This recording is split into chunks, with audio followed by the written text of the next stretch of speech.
A very good day to you all. We are on Loughborough University campus, a resplendent university campus in the sunshine, as spring has finally sprung in the UK and has given us near perfect conditions to kick off BUCS Big Wednesday with, of course, Touchdown Tuesday for 2026. The BUCS Div 1 Trophy Final coming your way in just a few moments' time. The Bournemouth Bobcats taking on the Lancashire Rams, and two very much storied teams throughout this 25-26 season. Joining myself, Oliver Wilson, on the call is Natasha Crump, former Uniball player and coach, and former GB flag player as well. Tash, pleasure to be alongside you once again, and it's a really exciting encounter to kick off what should be a superb day of British American football action.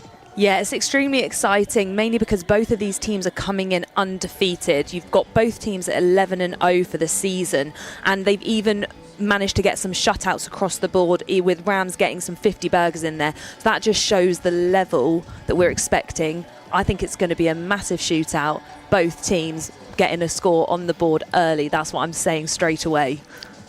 That does tell some of the story, but it's not quite the full tale of the tape. Things have got very difficult for the Lancashire Rams in particular, just in the back end of the season, with the rather unfortunate injury to starting quarterback Charlie Martin in the last game of the regular season. George Hatfield, the backup, has come in and ground out victories through these playoffs for the Lancashire Rams. Confidence, though, apparently in their new QB is certainly growing.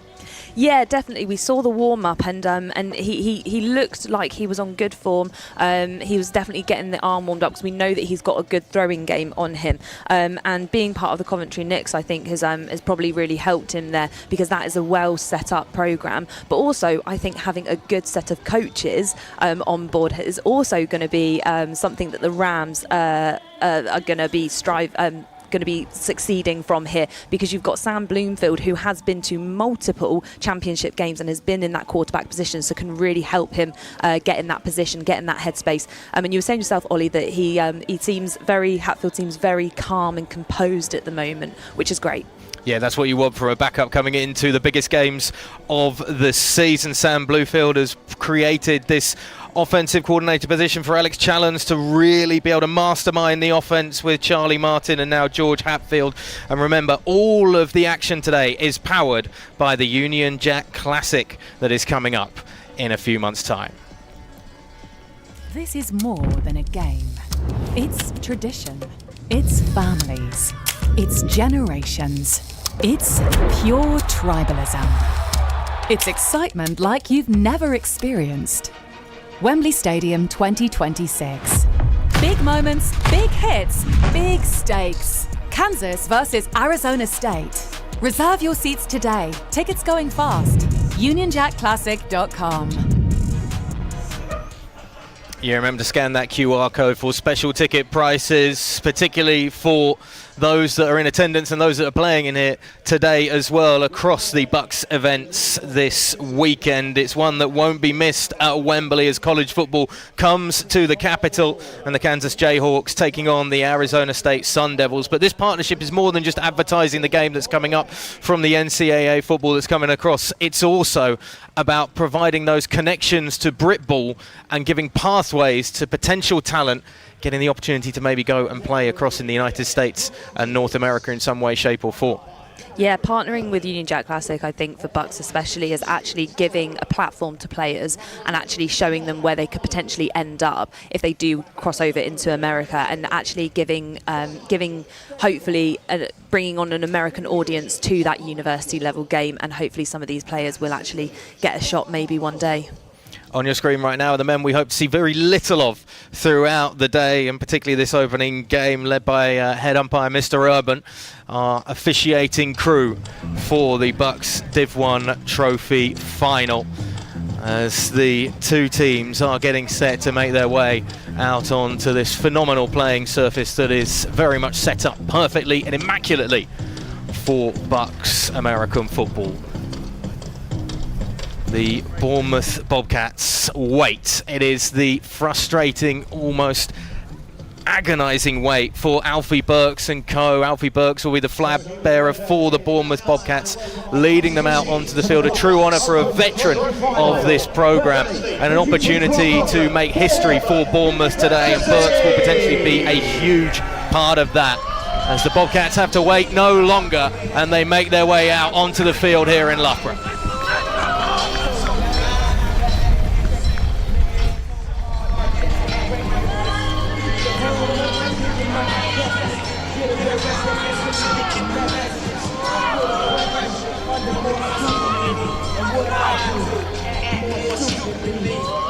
It's a great moment for all of these players. It's exciting. Is this, Tash, when the adrenaline really gets going?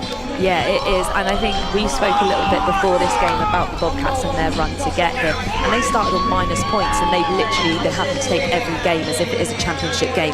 So this will be great, a great opportunity for them to actually properly run out onto the field in a championship game, because they really have earned the right to be here. Are they going to be already battle hardened then for this encounter this morning? Because, as touched on there, a 7-point deduction for a self-reported administrative error to start their season, and Coach Steve Rain said that every single game has meant that if they don't find a victory, they're eliminated from any chance of making the playoffs, and then obviously once you get into the playoffs, any chance of making a trophy final game.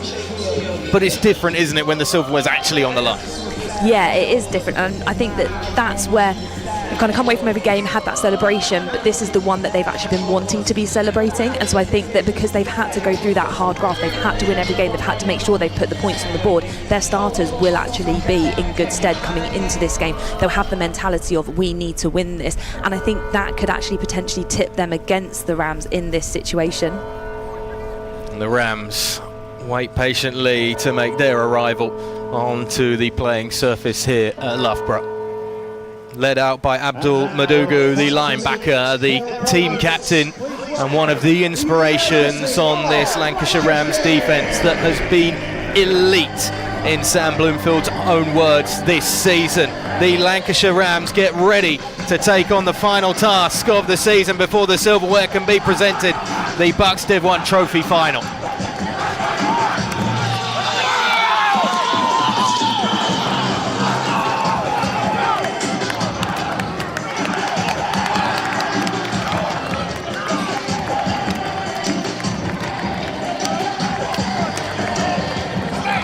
Is it better to be first or second going out, do you think, Tash? I think personally it's better to be second going out, because you can almost try and psych out the other team as you're running on the field. And it's that I saw Bournemouth there, they made sure they stayed in their huddle, they didn't let the Rams in that noise as they were running straight past them, because they ran so close to them that would actually be quite intimidating, but they made sure that they stayed in that huddle, they stayed together.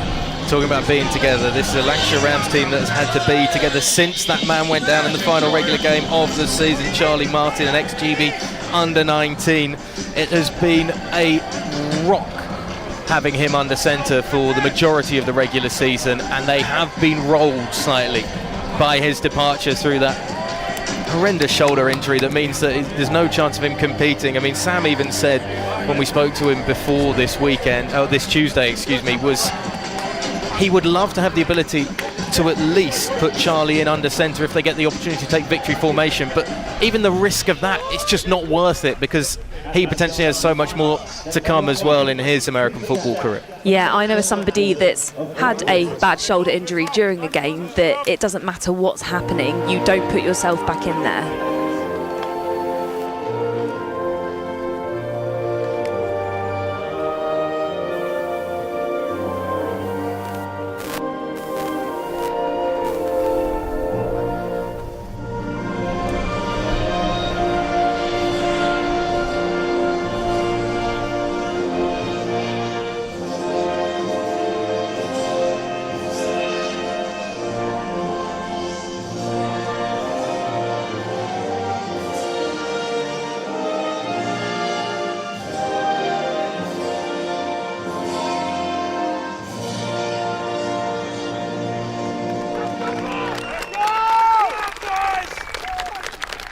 The national anthem ringing out around the field as the teams quickly getting into formation on their respective sidelines. And a chance in a moment for the captains to come together in the middle. Rodrigo Pereira, you see there, the number 7 for the Bournemouth Bobcats, a punchy tailback to say the least. Alfie Burks will help lead out this team as well, along with Joe White and Calvin Clark.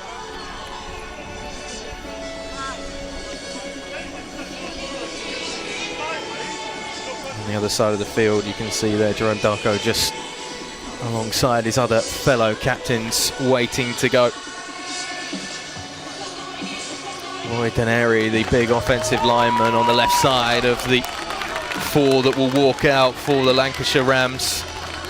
Farrell James as well, along with Abdul Madugu, who we've already mentioned. We will go down in a moment to the field to Mr. Urban for the coin toss.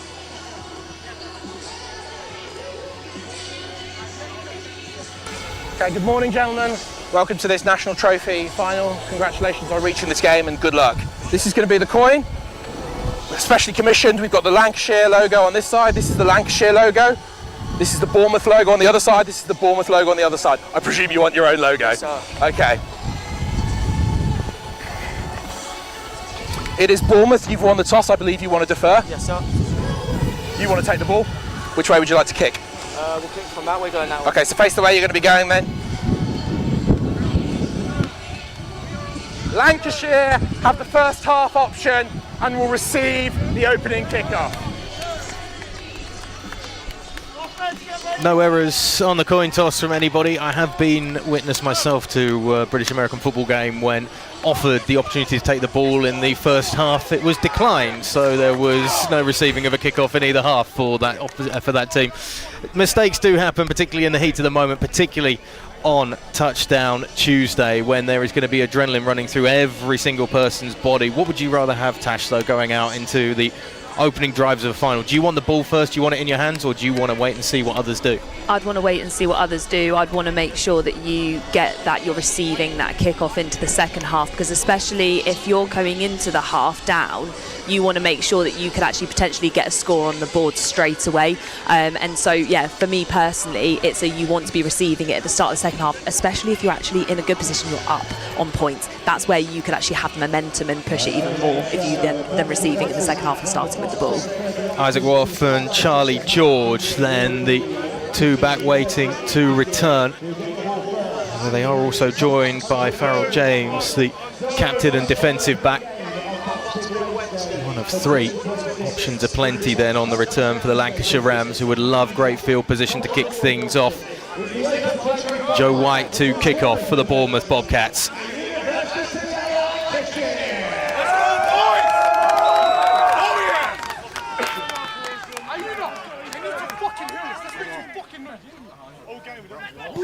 And we are underway in the trophy final. It goes all the way back to Isaac Woff, who allows it to run out of play, out of bounds, and the first flag of the morning on the opening kickoff.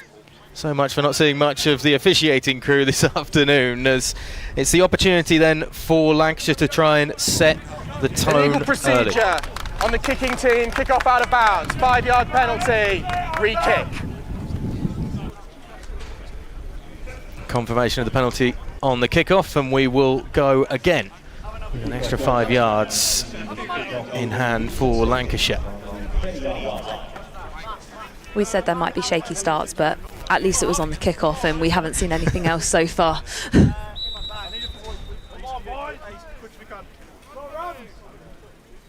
So White gets set up again, looking for a better kick this time, and it's the same again, straight out of bounds.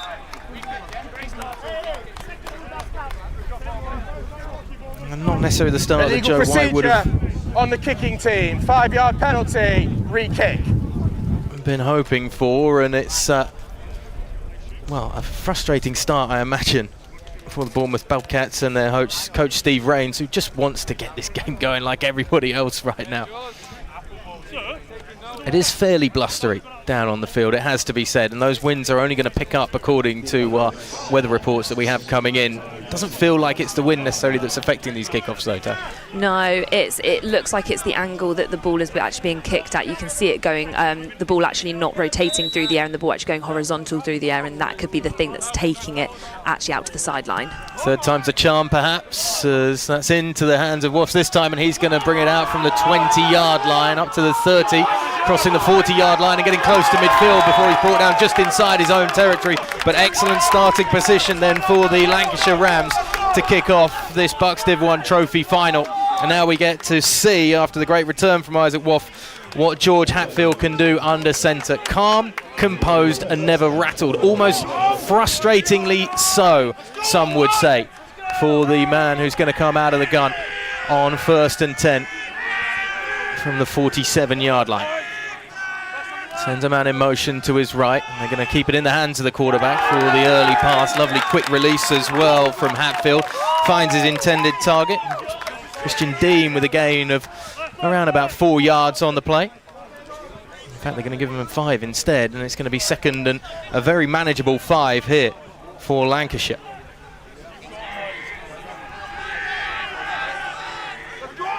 Hatfield again with the tailback alongside him. Again, they fake the handoff and give it inside. Just taking the easy yards once more. A second reception for Dean, who fights his way forward. I think they're marking him just shy of the first down marker. Yeah, we expected to see a lot of passing plays, as that's the one thing that Hatfield is I guess, known better for. Has been good at limiting turnovers. I've been really impressed with that since Hatfield took the reins of this offence. Has been noted that Bournemouth like to sit their coverage just a few yards off, and they're taking the easy yards. 3rd and 1 coming up here on the first drive for Lancashire. And they give the handoff this time to the tailback, fighting for yards, but stuffed towards the line of scrimmage. Hammy McDermott, the running back, who had nowhere to go really once the ball was in his hands. And it brings up a 4th and short. And this is going to be an interesting decision here for Sam Bloomfield and his coaching staff, who are seemingly going to bring the punt unit out. Yeah, smart decision this early on in the game. If it was 4th quarter, I could understand maybe a trick play or two, especially by Sam Bloomfield. They do like to go for it on 4th down this year, but the punt unit is out. Alfie Burks back to return as it's scooped down towards the 10-yard line or so. Burks is deciding to leave it. Collected, however, by Stukator. And that may have not been the best decision, because he walked straight into the path of Abdul Madugu.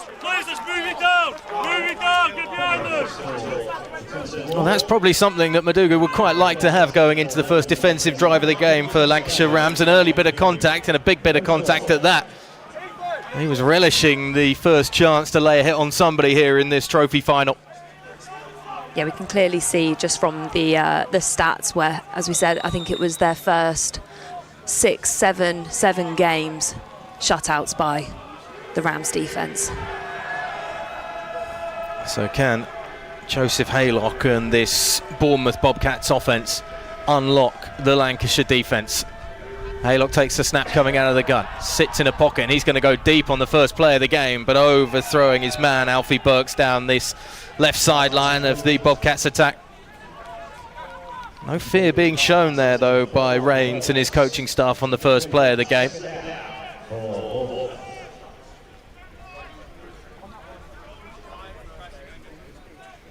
A chance for Haylock, the Ipswich Cardinal under-19, to get his hands on the ball and just test that arm, particularly in this wind as well, for the quarterbacks, just get a feel of what it's like throwing in the slightly blustery conditions. Pereira's a tailback alongside his quarterback on 2nd and 10 out of the gun once more, and Haylock's going to get his skates on and get rolling right and get throwing that one well away from any sort of trouble. Closest in the vicinity was Fabio Stukator. 3rd and 10 coming up for the Bournemouth Bobcats, and it's not necessarily unexpected to see this Lancashire Rams defence starting brightly. Yeah, no, I think we kind of all expected them to really come out, especially seeing what happened, as you say, on that punt.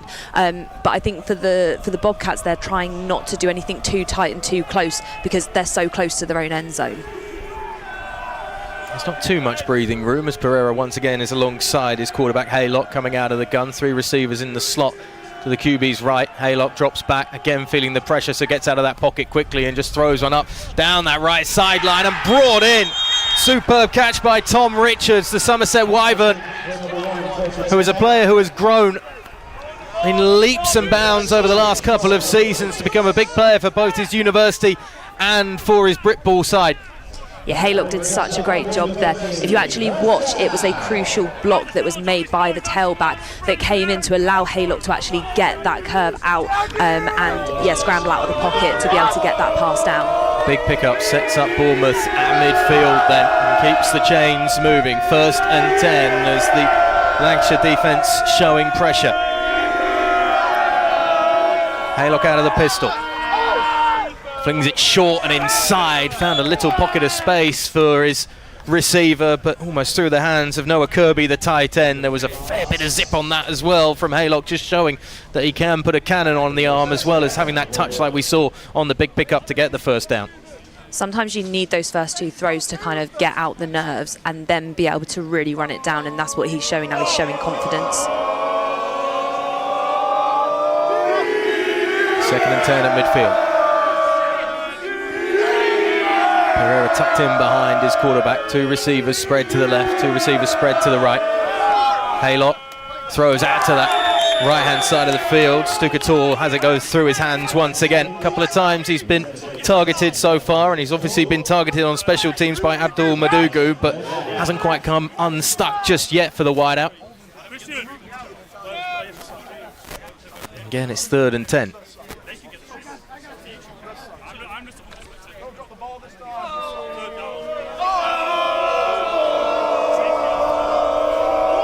Keep the momentum going here for Bournemouth, or for a big stop for Lancashire without letting the opposition into enemy territory. Haylock takes the snap, quick to get on his skates as he rolls to his right and again looks deep downfield. Flag on the play. Farrell James, the one who was trying to intervene on the catch for Stukator.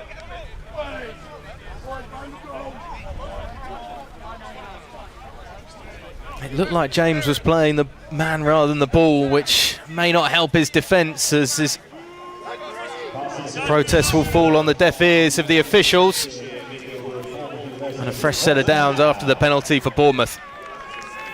You have to be really careful with that, because if you're not looking for the ball and you're just running directly into a player, that's why you could see there were protests, because there wasn't really a lot of contact, but the moment you make any form of just even the smallest amount of contact, that's it. There's going to be a flag on the play. Yeah, 15 yards, fresh set of downs, and the ball spotted at the 35-yard line in Lancashire territory. 2 big conversions on 3rd down through the air, albeit with a bit of help from the officials, keeping this drive going as Haylock sends that one out of play. Really not seeing much from the ground game just yet in the early going here from Bournemouth. It's all through the arms so far of Joseph Haylock.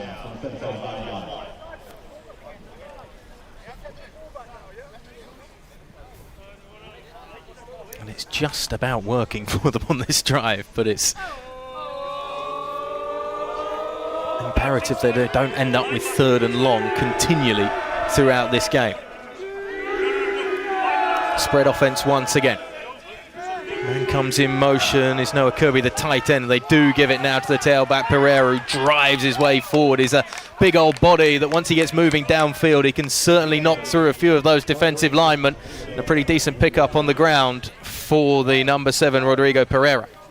You can see that he's a true power back with the way that he powers down the field, but it's also been what he's been doing from that I formation, in the sense that he's been seeing where the threat's been coming from their D-line, from the Rams blitzers, and being able to actually plug those holes and keep those big guys off.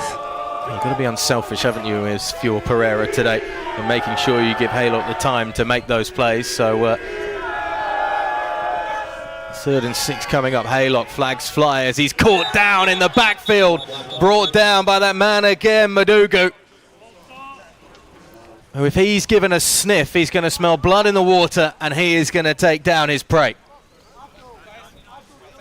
Unfortunately, it was just the timing there from the Rams. If they had timed that to perfection, offside that would have been. On the defense, multiple players, 5-yard penalty, replay the down.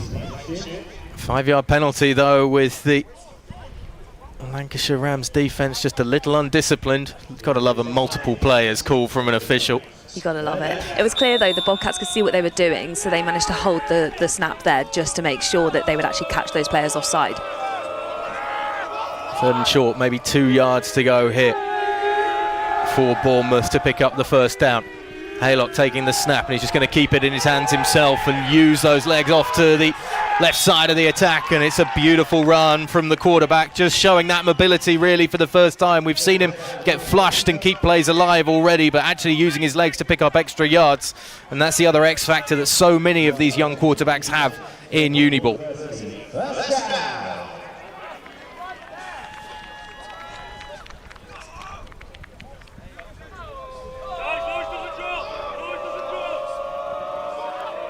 First down with the ball set up around about the 18-yard line.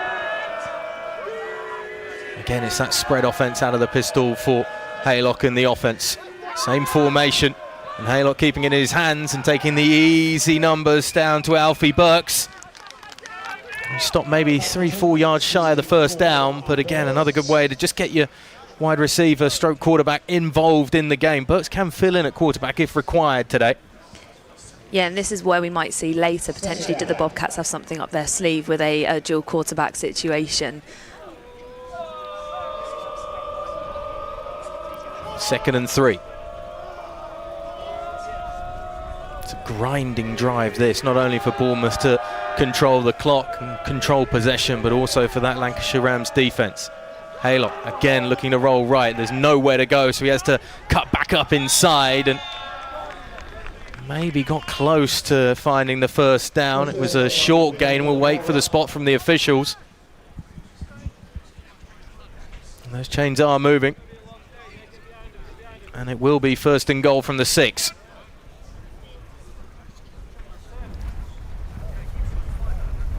Didn't try to do anything too fancy there, Tash. Just got the yardage that was required there from Haylock. Great situational awareness shown from the quarterback, who has looked good on this drive. 3 receivers left, bunched in the slot. Haylock just drops back and then throws a little pitch out towards this near side, which Richards was hanging precariously in the air for. It goes out of bounds and falls incomplete. Yeah, I think in this situation, they're on 2nd down. If they go for a throw again, that's when I think the Rams have to be prepared for on 3rd down, them trying that run play again. So I think that if the Rams can set up, as you say, to try and cover all their bases, they'll be fine. But this is I think, with the Rams defence, this is I guess we haven't seen them as tight and as clean as what we maybe would have expected. Steve Rains unflinching there on the sideline as they give the ball to Pereira, who tries to drive his way forward, pick up of 2, and then the supporting cast come in as well to shove him forward for an extra couple. Saw some of the Bobcat players on the sideline with their arms up going touchdown, and it's like, no, unfortunately, still got some yards to go, but it's getting closer and closer. They're knocking on the door, and when you've got somebody like Rodrigo Pereira, an experienced tailback, with that size and physicality that he can bring to the game. Well, we're not quite in Marshawn Lynch territory of just give it to him once again and question if you put it through the air, but yeah, it might be that way, just giving it to the number 7 once more to try and grind out the last 2 yards. 3rd and goal.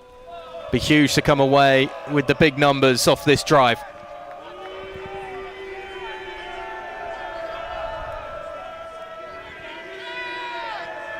Spread formation again for Haylock. He might keep it himself, and he's going to go down in the backfield. Great pressure from Jerome Darko off the edge.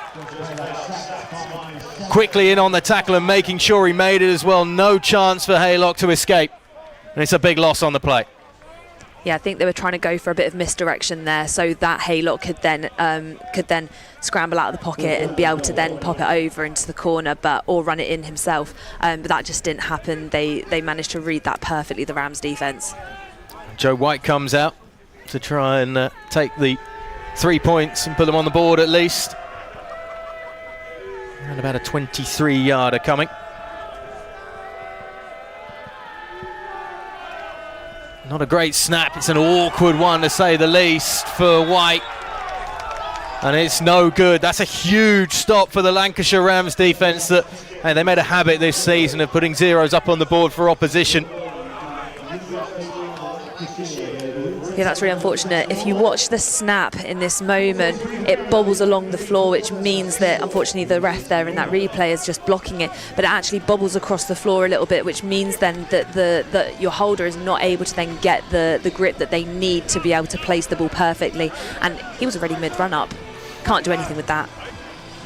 Yeah, some of the greats in the kicking game wouldn't be able to dig that out from underneath their own feet like Joe White tried to do there. Awkward, as you say, for Miles Owen Thursfield, the backup QB and holder. It now gives Hatfield and the Lancashire offence the chance to get moving once again.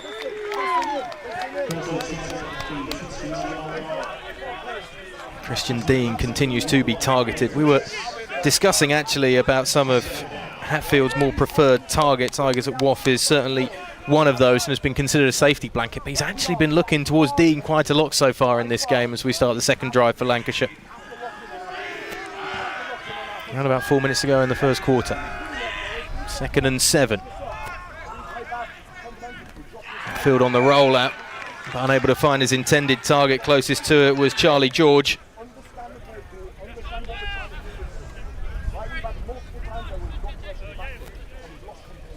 They haven't had anything spectacular from their backup quarterback this season. It's about doing enough, I think was the term that Sam Bloomfield used.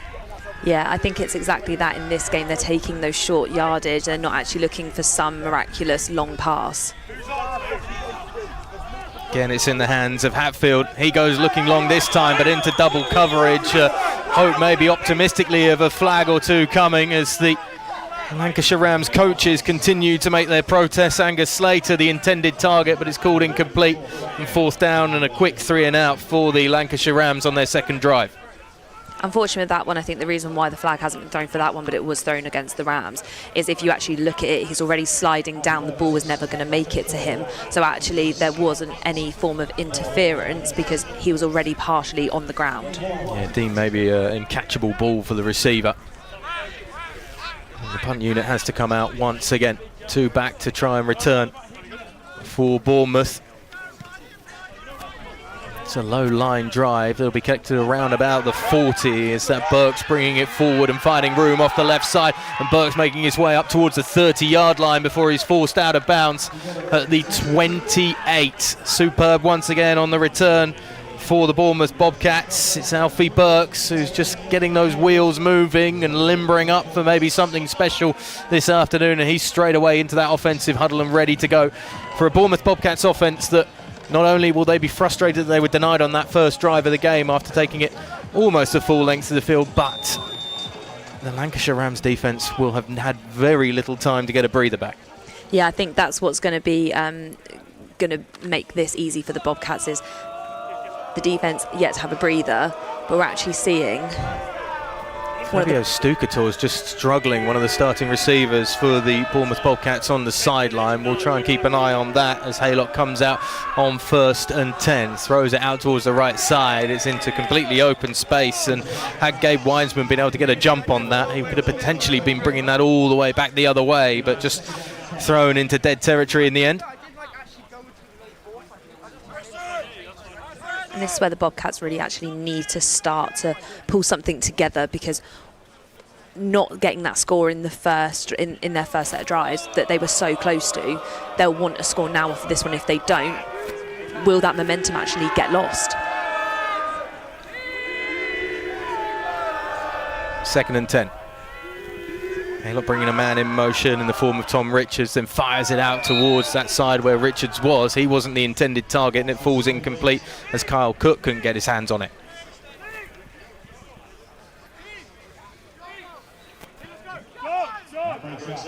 They were pretty good on 3rd and long on that first drive. Might need some help again on this one to keep this one going.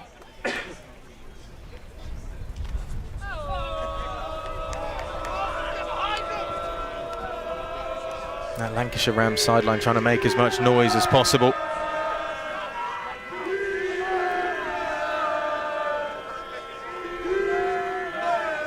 Haylock able to sit, looks, hesitated on the throw, and just off the right hand of Fraser Galloway. Another one of this great linebacking core for the Rams, and it's another opportunity for a turnover, but it does at least bring up 4th down and 10 yards needed. And I imagine Well, we'll wait and see if the punt unit is coming out or if perhaps they're going to look to go for it on fourth down.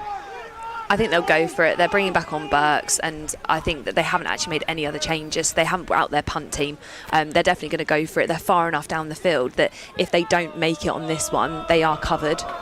Stukator back in as well, the number 10, who's just lining up on the wide side of the Lancashire Rams sideline as Haylock running back alongside him, taking the snap, throws out towards Stukator. It's a short one that he has to come back for and falls incomplete anyway. Just can't get his hands on the ball right now. The wide receiver who has had some time in Switzerland with Calanda Broncos, and maybe he was expecting a little better service as well from Haylock, just underthrowing that. Yeah, potentially, but we did see him down here getting some potential medical treatment just before that drive. So I think that there is something potentially playing into that, and he will have to be careful, because if you're getting injured or you suspect an injury, it does potentially mean that your mentality will then switch. So Hatfield sets up third drive for this Rams offense. I'm going to give it to the tailback. It's fumbled in the backfield, pounced on by the Bobcats. Looked like Archie Kennett was onto it. Bournemouth sideline celebrate. They immediately get possession back at almost the 20-yard line. And a mix-up in the backfield between Hatfield and his running back, Harry McDermott.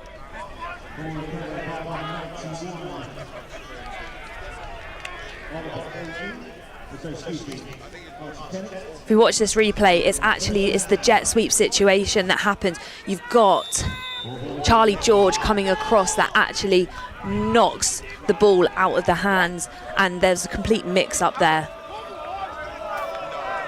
George in the way, and the timing certainly wasn't right, and the Rams may suffer here. Another chance for Haylock down towards the 20-yard line. They give the handoff instead, and a driving run forward by Sam Griffiths was it, who gets his first carry of the day, the third-year fullback.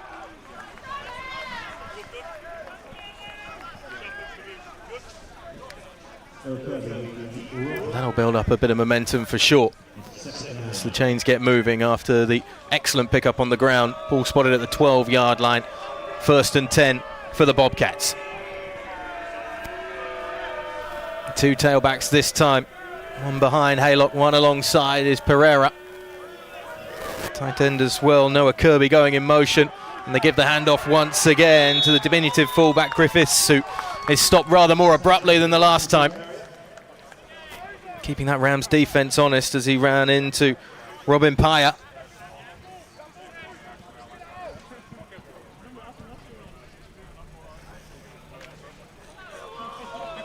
Short gain of maybe half a yard, maybe one.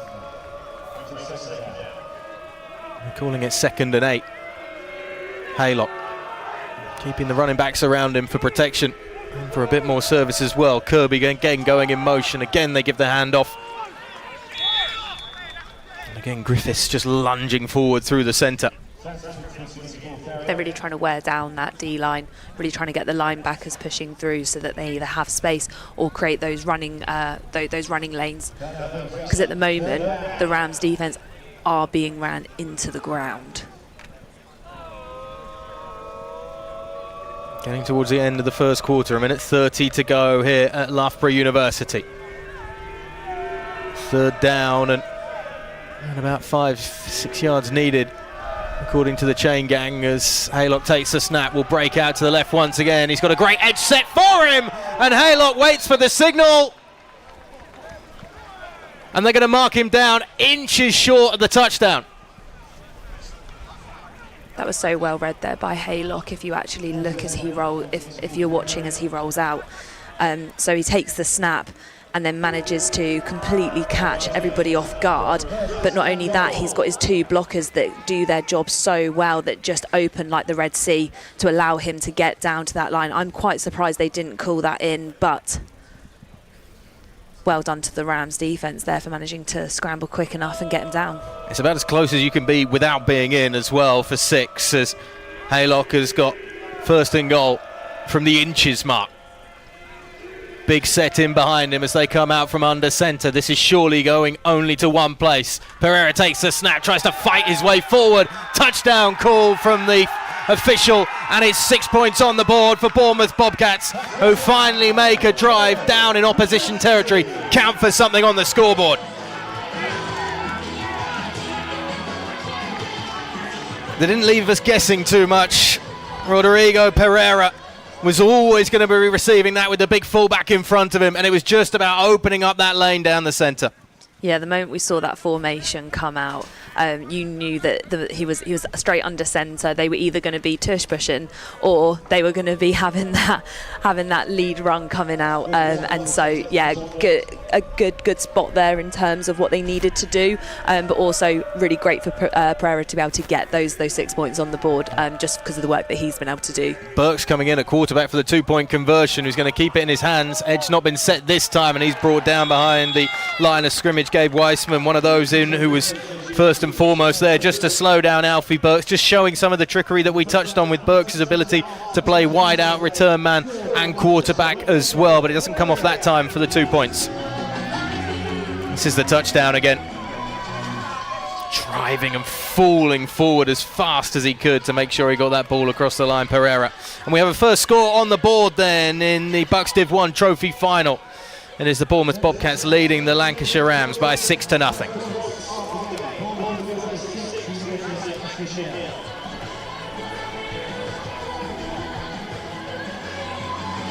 Interesting as well that we see the Bobcats go into their under centre setup right down towards the goal line. Why would that be, Tash? Why that rather than out of the gun? That means that you have multiple options. It means that if you see the opportunity where you don't have multiple linebackers, linemen, etc. coming at you, then you can then actually try and get that over the line. But also it means then that you have the power.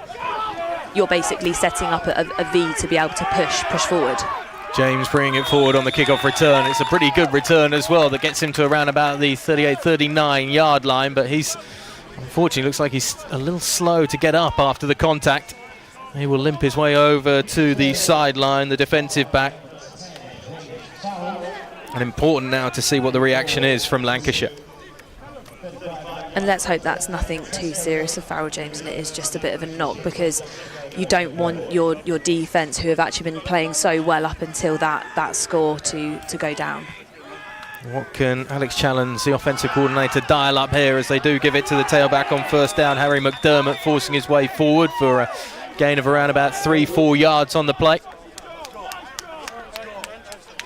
How much of this is about taking the pressure as well off George Hatfield? We've seen him throw early quite a bit in this game, but establishing a run game to just ease him into it a bit more. Yeah, if you look at what Haylock's been having from Pereira this whole time, it's been, as you say, that tailback that's been making those blocks and actually protecting him, and that's exactly what is needed right now to make sure that there is protection there. Well, that is the end of the first quarter here in Loughborough. We do have a score on the board. We have the Bournemouth Bobcats leading 6-0 over the Lancashire Rams, and Tash, a pretty much perfect start really for Steve Rains and his side. Yeah, we said they needed to get those nerves out early after those kicks that didn't necessarily go to plan at kickoff. But since then, the Bobcats have really shown their strength, shown their what they really have to bring, in the sense of not just a run game but a pass game as well, and across the board have actually just looked the stronger team. And I've really felt for the Rams defence, because they haven't had a break and they really deserve one. 2nd and 6 then to start the second quarter for the Rams. Hatfield takes the snap, just gives it to his tailback once again, bounced off the left side of the line by Harry McDermott. Doesn't really get much in terms of real estate moving forward.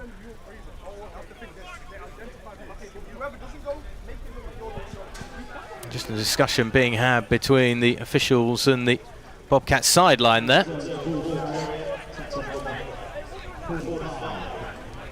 Michael Sunday just being spoken to, who's now removed his helmet and is off the field for a moment. Is that something to do with the equipment apparatus perhaps? Yeah, you could actually see as he got up at the end there, needed to readjust his helmet, so I think the straps came off, which means that if your helmet's coming off, something needs to be adjusted and changed. 3rd and 7 for Hatfield and co.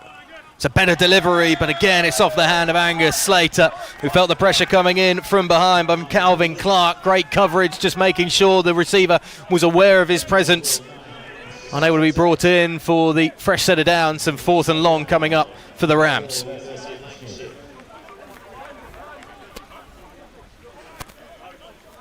It's about the best ball we've seen as well from Hatfield so far. Really well thrown. In the reach of his receiver, but no Odell Beckham Jr. with the one-handed grab, unfortunately. No, unfortunately not. Maybe GB under 19, but you're not necessarily getting taught one-handed catches at that, even at that level. Maybe with a bit of the old school Timeout stick 'em. taken. Bournemouth, this is their first charge timeout of the half. Bournemouth taking a timeout as they set up for the punt return. BUCS once again back to return along with Fabio Stupitor.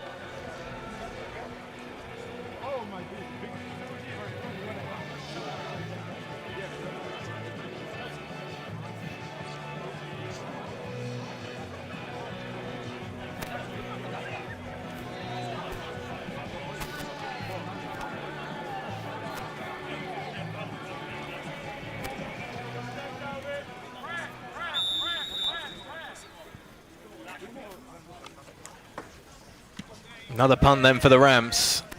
It's indeed back towards the 20-yard line. It's fielded by BUCS, but can't be brought back by BUCS. And they are going to rule it at the 20 for the Bobcats in the offense. What becomes, considering the lack of progress so far we've seen early on from Lancashire, what becomes an unassailable lead? Because it hasn't been necessarily for the Rams in the latter part of the season about putting big numbers on the board. Yeah, I think that because if you look at the latter part of their season, as you say, against Edinburgh, they won literally by a touchdown.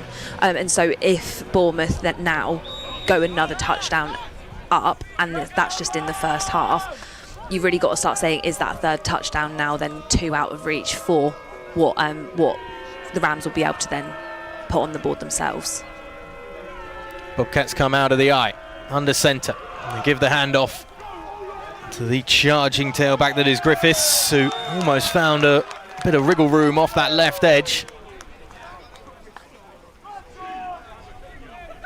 Brought down for a gain of 3, 2nd and 7.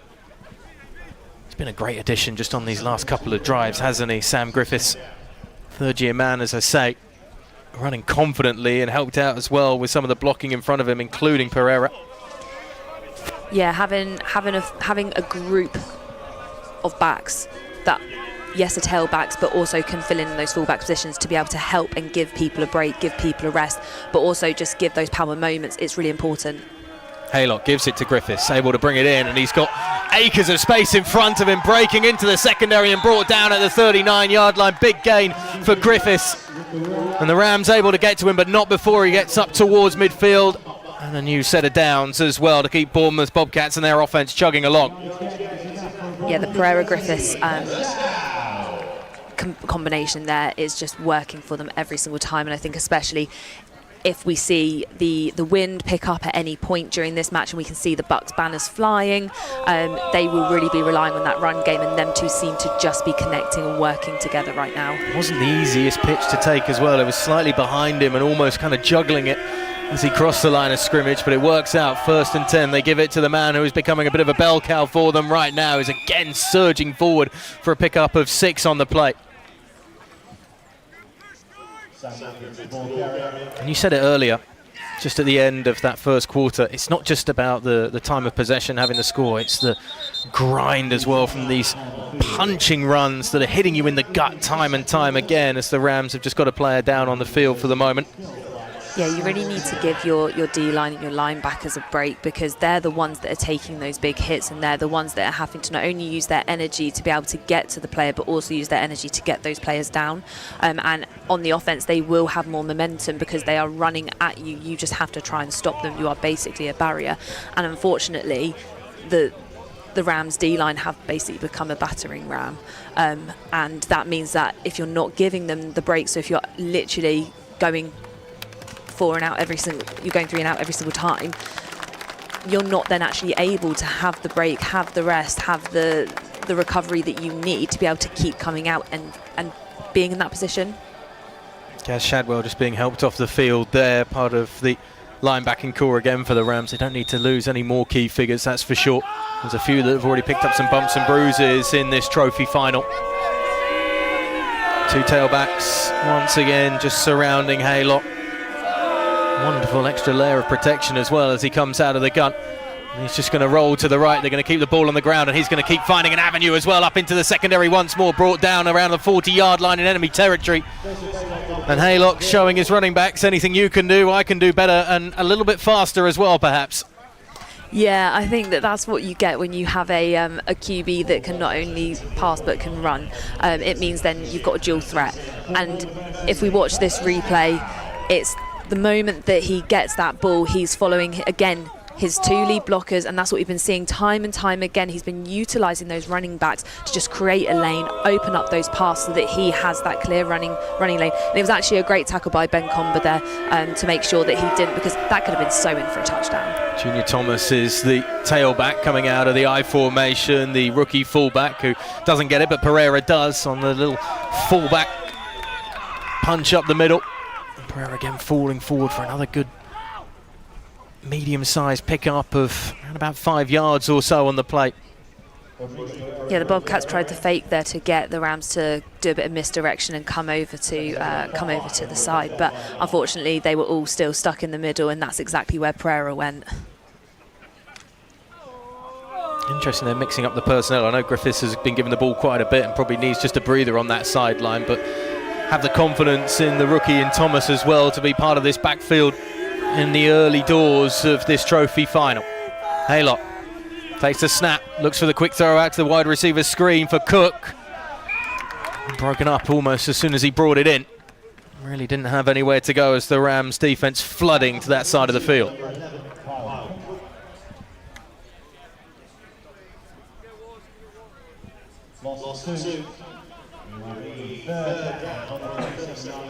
Third and around about 6 needed now for the Bobcats. Again, would be another big stop for the Rams. Every single stop once Bournemouth get across that midfield is imperative really for Sam Bloomfield and his side. Haylock fakes the screen to Burks, then goes deep down the field, but it's going to fall incomplete. In on the chase with Stukator. I think he was trying to recreate that first throw on that third down during that first drive that they did. And in all honesty, I think that the fake worked to an extent, but luckily those two defensive backs kept running. Yeah, there was just a little bit of an avenue down that side of the field for Fabio Stukator. But they continue to try and target about as often as anybody else. Nothing has quite come for him just yet. Instead, White out. White almost looking like he's going to keep it before he rolls out to his right. And just sends that pooch kick down towards the end zone. Difficult to see really from where we're positioned exactly whether that's gone out for a touchback or if it's out of bounds inside the 10-yard line. I think they are going to spot it deep down towards that corner. Yeah, that rollout, what it allowed him to do is be able to get that low kickoff, because in that position you don't necessarily want to be giving a team that 20-25 yards to be able to get that start on. Instead you want it to be rolling out of bounds. I mean, ideally you'd want it on the 1 yard line and you want some sort of fairy tale, but he did really well there to actually get it out. I think it's roughly on around the 5, the 6. It leaves a really long field for a Rams offense that has not got moving yet. Once again, they give the handoff to the running back. McDermott trying to find a crease and an avenue, but again brought down very quickly. There's been very little up the middle. There's not been much to the edges either, in fairness, though. How deep do you start going into the coach's playbook of Alex Challens to find a way? I mean, Sam Bloomfield has full faith in his offensive coordinator. He's basically acquired a coaching staff, which he says feels like he can just delegate really nicely. The less he has to do, the better, and that's when things get working. Because there's a lot being done there by Hatfield to escape the attentions, but throws it incomplete. Yeah, Hatfield had to do a lot of scrambling, which isn't going to help their momentum at all, and especially to get out of this situation. He did good to get it off, as you definitely don't want to be taken down any closer to that end zone, and you don't really want to be giving away a safety at this point. You'd also like a little bit less required than 9 yards, so on third down, backed up just in front of your own end zone. Hatfield gets it out to the far side of the field, but there's no extra yardage really after the catch. Jamie Van Granberg able to come in and, well, stop Isaac Wolf before he even got going. Has been the favoured target of Hatfield, finally seeing those two connect up with about 6:30 to go in the second quarter. It seems rather late to see that connection coming to the forefront. We've got a player down on the field as well as the Bobcats take a knee, both on the field and on the sideline.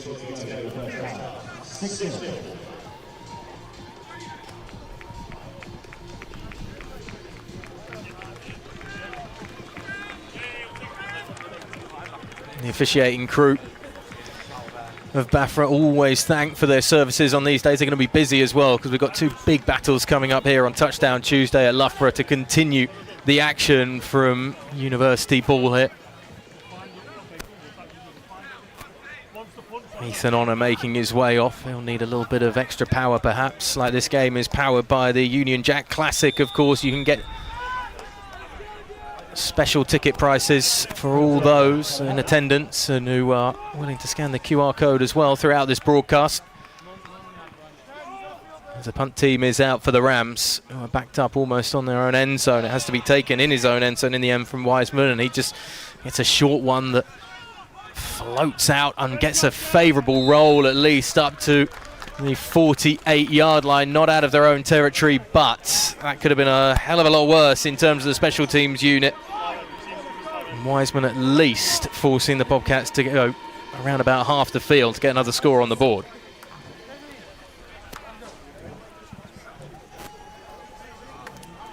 It's about going in with a 6-point deficit right now for the Rams at the half, right? Yeah. Oh, yeah. They just need to stop the Bobcats from scoring again. That will be their aim, because at the moment it doesn't look like there's any chance of them scoring in this half. We'll see what happens at half-time. We'll see what Sam Bloomfield has to say. We'll see what the rest of the coach staff has to say. But right now it is just about stopping the Bobcats from scoring. Kirby goes in motion. Haylock takes the snap, gives it to the rookie Thomas. Stopped rather abruptly in the centre of the field, however. Lucas McNally in on the tackle.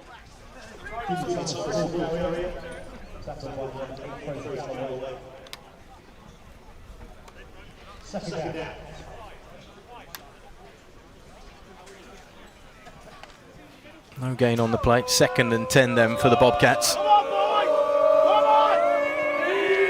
Pereira and Thomas staying as the tailbacks, with Haylock coming out under centre. They fake the handoff, pressure in the backfield as Haylock stands firm but throws a floater that's intercepted. Huge turnover for the Rams. Picked off by Ben Comber, who just had to sit and wait for that to fall into his arms. This could be what the Rams have been waiting for. So as we watch this, it floats, and it was because of that pressure that the defence put on, and it was a great catch by Ben Comber there. Could have easily gone straight through his hands, but he did well to keep hold of it. We know what DBs can be like sometimes. Those that can't catch bat, I think is the phrase, isn't it, in uni ball? It is. There's Robin Pyer in on the pressure as well, getting that just knock on Joseph Haylock just to fluster him slightly and lead to the errant throw.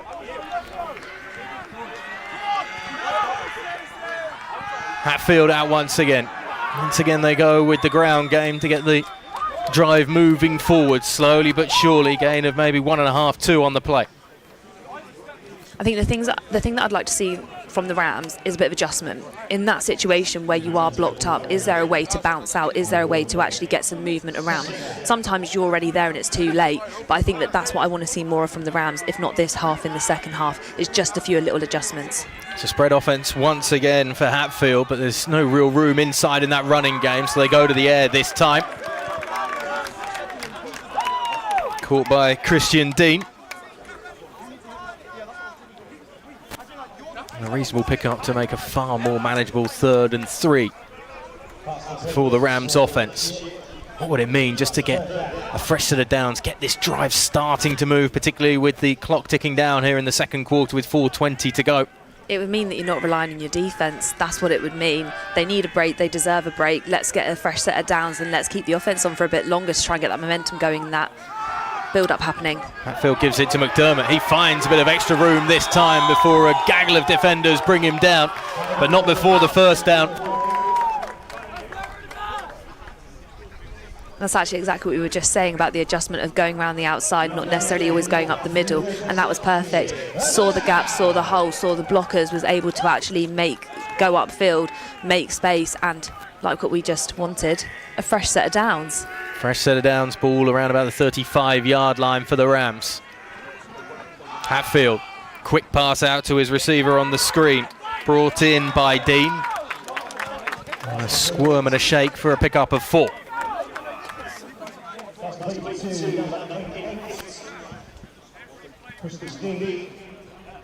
Bit more variety.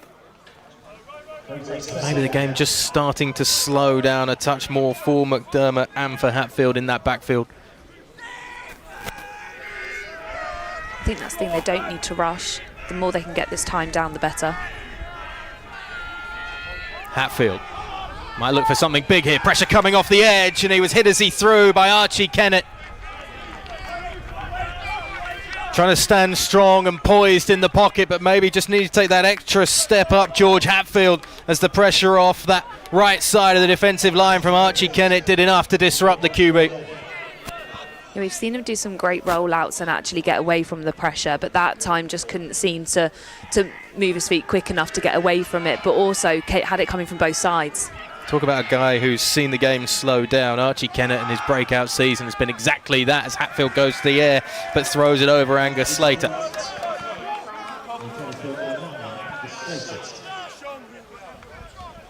Fourth down once again comes up for the Rams offense.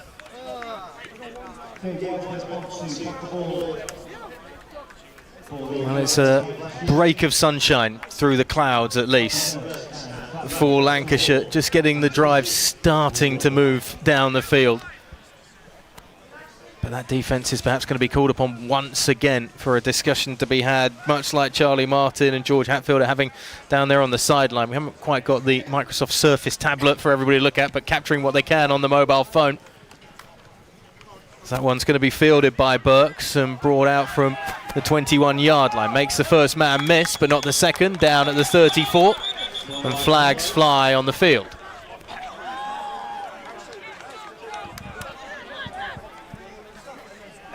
Got a player down on the field as well for the Rams.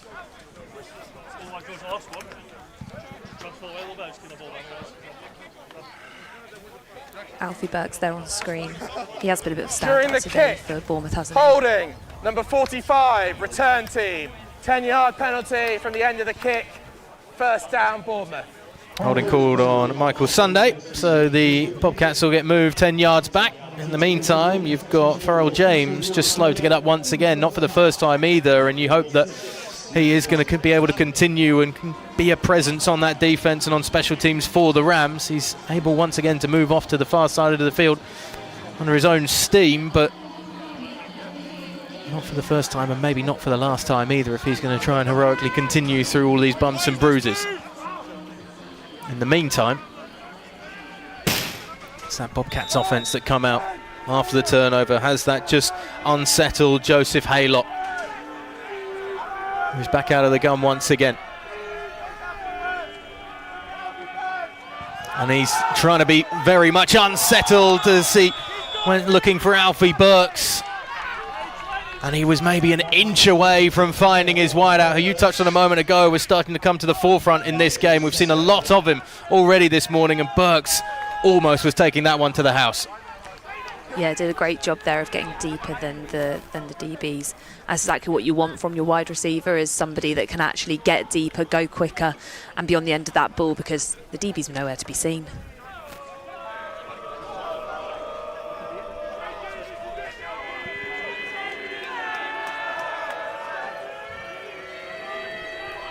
Haylock. 2nd and 10. Again, he's going to go looking for a deep shot. That one is waggling all over the place, but superbly brought in by Stukator. Kept his eyes on it all the way into his hands. An unbelievable catch that keeps the Bobcats moving forward. There was a big discussion there between Galloway, Rolls and Darko, because they're the three that constantly keep blowing their coverage, and you've got a question there. They were all kind of looking at each other, pointing, going, well, you were supposed to be there and you were supposed to be there, but actually stay with your whatever defence you're in. If they're getting deeper than you, you're not in the right position. First and 10 at the 41-yard line. Haylock tries to flip it out to his own team's sideline and over the head of Stukator after his big gain. It wasn't the greatest throw that we've seen from Haylock, just that fishtail slightly, but the ability to adjust on the fly, that's something that great receivers can do. Yeah, and I think that that's something that this Bournemouth team will want to improve for next year, especially going into a higher division. Yeah, finding those talented guys that can adjust on the fly as that ball comes in the air and keep their eyes locked onto it as it dips over the shoulder. Haylock comes out there and just gives the handoff to his tailback. Pereira's stopped again around about the line of scrimmage and will go no further as we get to the 2-minute warning.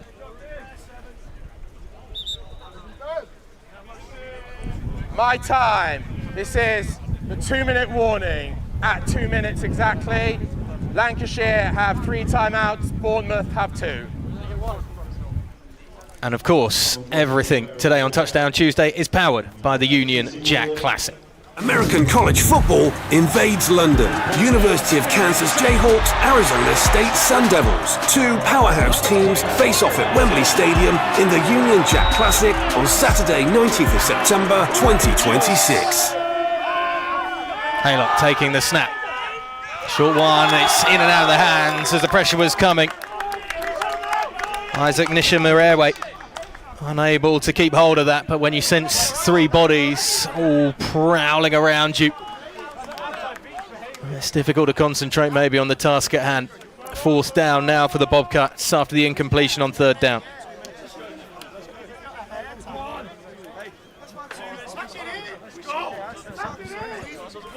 And it will be White and the punt unit out.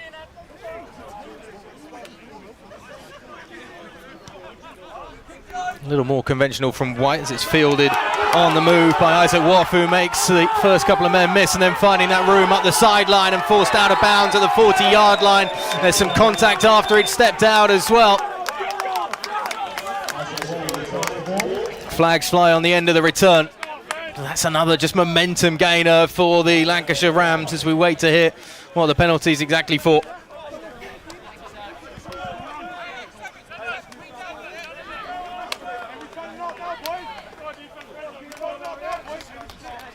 After the play was over, personal foul, unnecessary roughness, kicking team number 93. Penalty win force, 15 yards from the end of the play, automatic first down.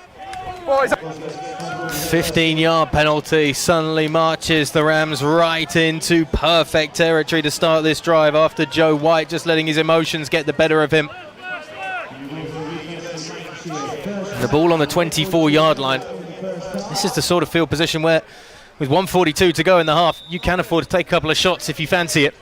You really can, and I think this is where they will. If you've got the coaches that you have on that sideline, the Rams will be wanting to push.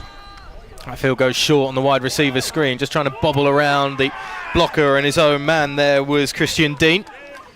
Did well to pick up an extra couple of yards after the catch. Yeah, did really well. It just seemed like a sea of white coming towards him. Not really many blocks there, and as you say, for a screenplay, you really actually want to see those blocks to make sure that no player is getting towards you and you can actually make the yards that are required. Well read from the Bobcats defence. Slater the only one really out in front of his fellow wideout. Hatfield again throws that one into the ground. 3rd and long suddenly for the Rams. Is this 4-down territory? Yeah, I think that they'll go for it this time. Similar to what we had with the Bobcats when they went for it down in this area. it's a situation where you're far enough away from your end zone where you hope that if they were to pick it off, they wouldn't be able to head down and score.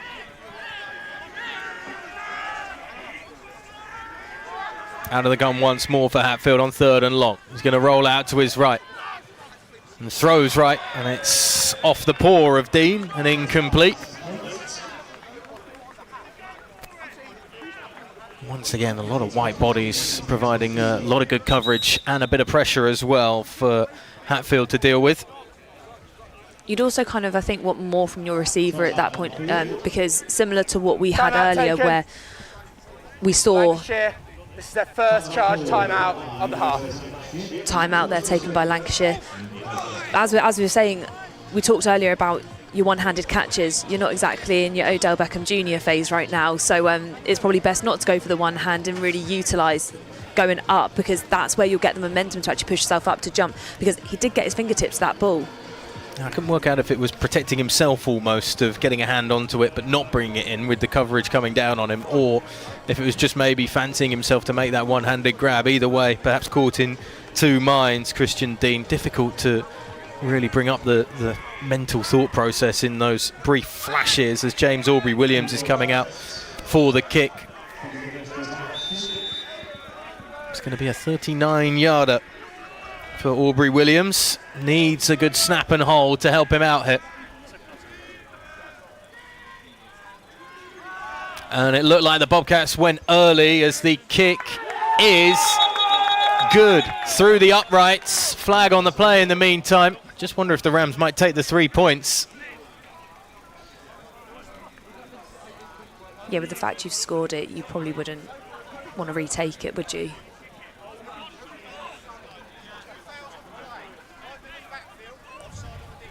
There are multiple fouls on the play. Illegal formation on the offense, too many players in the backfield. Offside on the defense. These penalties will offset, replay, 4th down. Well, that will perhaps just shake up James Aubrey-Williams for the second attempt with offsetting penalties, meaning he'll have to go again. Bobcats have to be careful about that early jump, but again, it's another silly error in terms of an illegal formation on something as relatively routine as special teams in the field goal unit. Can he repeat the magic with the right boot? Snap and hold were good, and the kick is no good. Just pushed wide left by James Aubrey-Williams. It's heartbreaking really for him with his first opportunities to try and get points on the board with that leg. Made it the first time, but fundamentals and a lack of fundamentals will cost you in this game. And the second attempt forced wide left. And the Bobcats will take over with 1:11 to go here in the second quarter.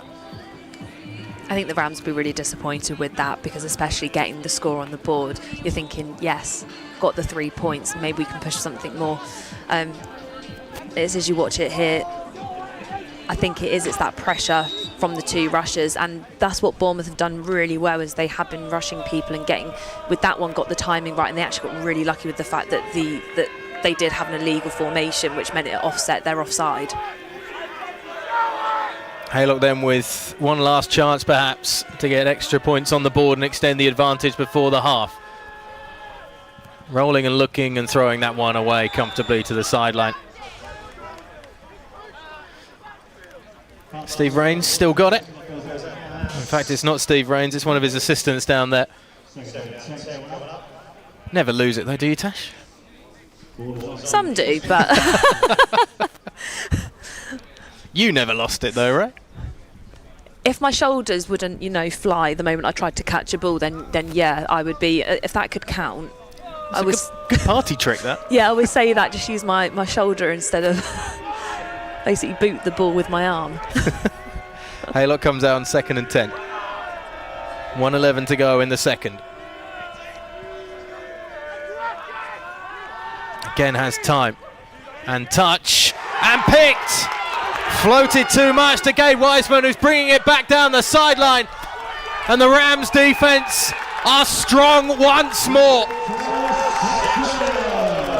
Down at the 10. Wiseman again just had to wait. It was too floaty from Haylock. That is the one area where the Bobcats haven't unfortunately got it down, is these floaty passes. As you see, it goes through the air, and that is one area where the Rams have been able to get their coverage correct. That's 2 picks now, and that was a great pick off by Gabe Wiseman. What a wise man in that situation. Certainly looked very wise indeed as he waited for that to come to him. It's not quite first and goal from the 10. It's at the 11-yard line, the ball.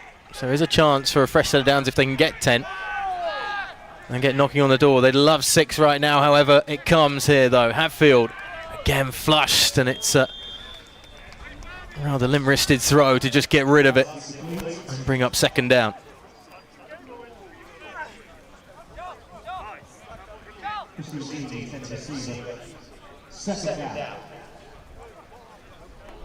They've tried that rollout a couple of times with Hatfield, and nothing's really come open when they've rolled to his right.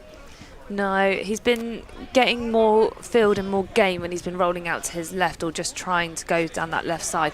But they do seem to be stacking it. Whenever they've been trying the screen especially, there's just, like what we said last time, just a sea of white. Hatfield looks left this time. Oh, it's off the chest of Angus Slater. He's diving down to his knees to try and bring that one in. I think that's where...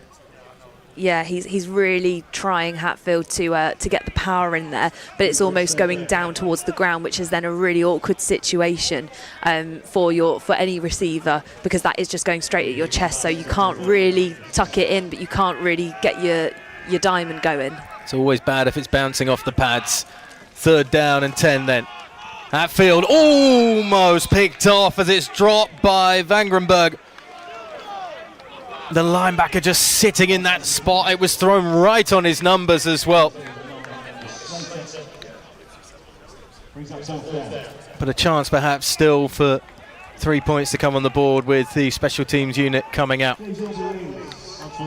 Unless the Rams are looking to go for it here. No, it does look like that Aubrey Williams is making his way onto the field to kick this one.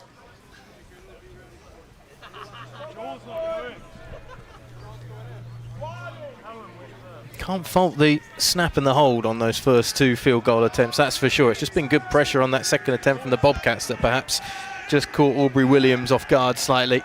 But he'll line this one up from 29 yards. And that one is through, it is good, and the Lancashire Rams get something on the board late on in the second quarter. 38 seconds to go in the first half of the BUCS Div 1 Trophy final. And the Rams have finally got rocking, but it's that defence with big turnovers that keeps them well and truly in this game.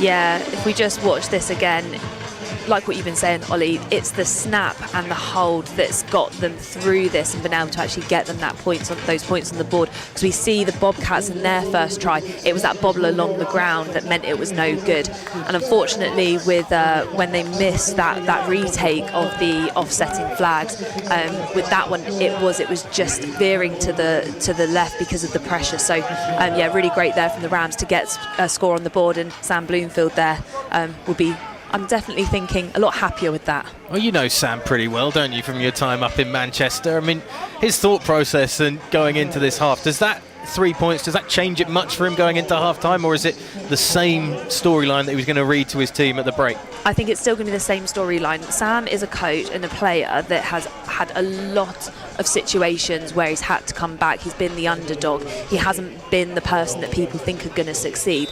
And so I think that's what he's probably going to be telling his team going in at half-time. People don't think you're going to succeed because of what's just happened, but let's go prove them wrong. The Bobcats will take the ball, remember, to start the second half as well. So getting something on the board at least to bring that deficit down to 3 could be mightily important before we get to the start of the second half, as Aubrey Williams booms it downfield, and that one is going to run out of bounds as it's well left by Alfie Burks. Tail of the tape when it comes to the kickoffs.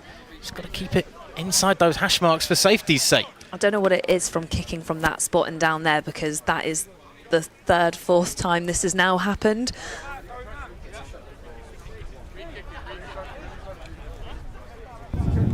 Illegal procedure, kick off out of bounds on the kicking team, 5-yard penalty, re-kick.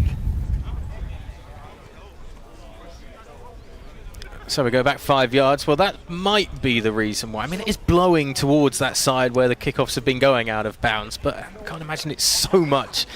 It might be later on when apparently the 40-mile-an-hour gusts come in and things are going to be very difficult for James Aubrey-Williams and all the other kickers throughout the day, perhaps, as we continue the action here on Touchdown Tuesday, powered by the Union Jack Classic. But keeping one inbounds would be nice here, with 38 seconds to go in the second.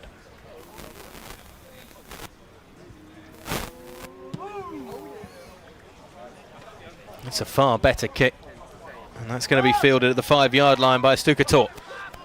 He's looking for a gap off to his right, and runs into 3 blue shirts and will go no further than the 25-yard line.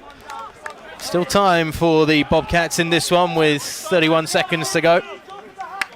And timeouts remaining. We've seen them make big yards off of just one play, and that's all it takes sometimes is just one play, and it gets you halfway down the field. For a team that's played 11 playoff games mentally this season, giving themselves the edge in perhaps the biggest playoff game all season with an extra score. Be very handy indeed if Haylock can find something quick and something deep. Comes out. Oh, it's a fumbled snap. Flags fly on it. Haylock's pounced on it, thankfully, and brought it into his grasp. Not the way to start it.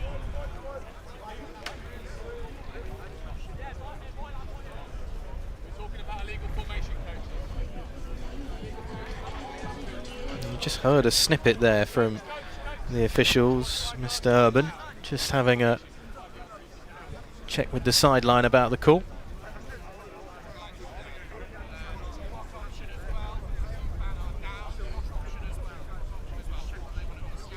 See the officials sporting a GoPro on the chest for training purposes and how they deal with the big occasion. Formation on the offense, too many players in the backfield. This penalty is declined, second down.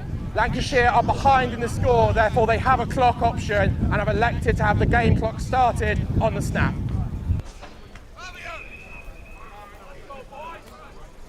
So Lancashire will take that as the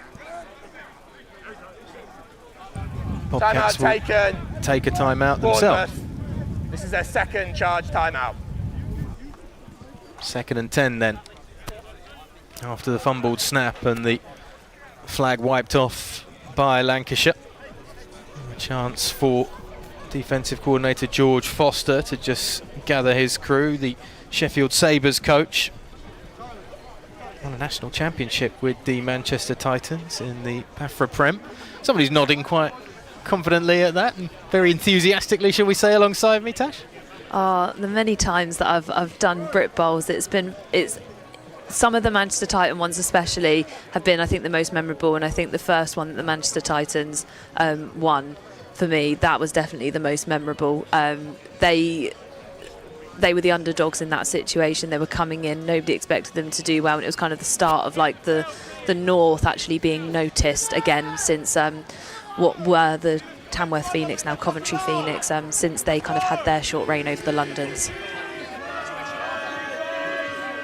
And of course, London is limited as well now in the BAFA Prem, but we'll leave that story for another day. 2nd and 10. Snap's fine this time as they give it to Griffiths. He's going to try and punch his way forward. Try and get that clock moving once again as well. Pick up a maybe 4 on the play. I think time out being called there by Sam Bloomfield.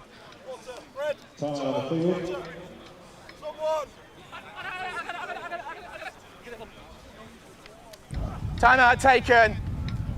Lancashire, second charge timeout of the half. Well, they're just hoping, I think, the Rams, that something can happen that's mightily cataclysmic on offence. Late turnover as we've got around about 5 seconds or so, I think, remaining on the clock.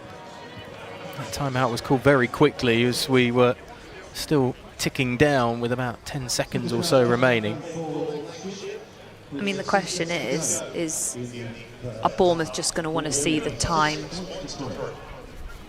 Are Bournemouth just going to want to see the time run down, or are they going to want to try and get a final score in, because they're third down at the moment. They've still got about 8 yards to go. Another one of those lofty passes. DB's having a field day. So around about 16 seconds has been put back on the clock. There's still a timeout remaining as well for the Rams, so they can still stop it depending on what happens on third down. It does look like it's going to be safety first for Bournemouth, coming out under centre with Haylock. Fakes the handoff. He's getting pressured though and trying to evade the rush, brought down in the backfield, and that's almost the perfect outcome for the Lancashire Rams defence. Luke Grindley in on the tackle. Haylock losing yardage, bringing up 4th and long, and perhaps a chance late on for Lancashire to pick up at least one more shot towards the end zone before half-time.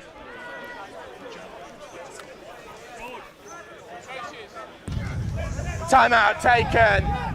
Yeah, if we just watch here, you can see the pink towel of Grindley coming straight through.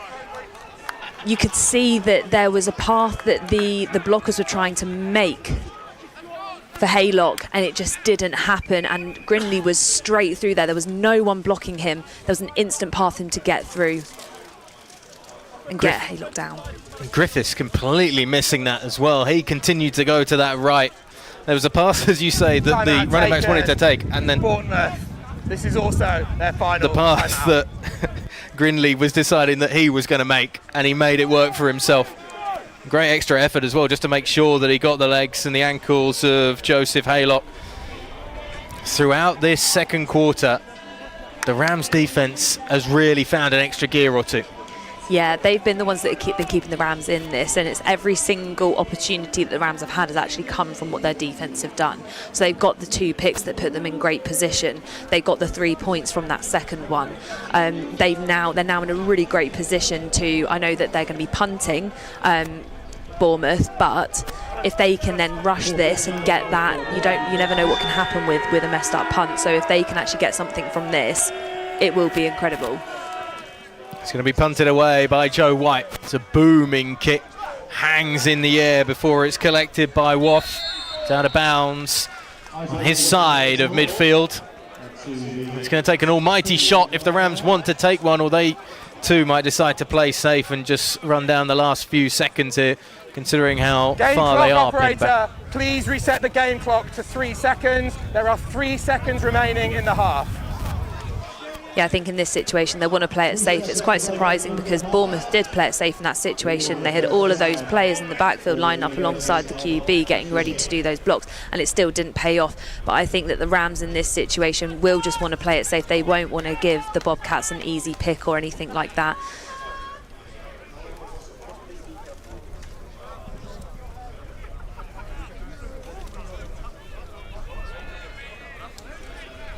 So Hatfield comes out. Is there one last shot with 3 seconds to go? Do they look to risk it all, the Rams here? He's going to drop back, 4-man rush, trying to evade it. He's brought down in the backfield. Joe White, the kicker. Joe White doing what he's more used to doing, which is playing on that defensive line to a devastating standard. And that brings up the zeros at the end of the first half of the BUCS Div 1 trophy final. George Hatfield and that Rams offense have struggled to get things moving, and they were down for a long period of time in that first half when the Bournemouth Bobcats put 6 on the board thanks to the short run of Rodrigo Pereira. But things have picked up for the Rams on defense. And as we all know, defence wins championships. James Aubrey-Williams providing the 3 points from the field goal. And that's our score at the half. It's the Lancashire Rams 3, the Bournemouth Bobcats 6.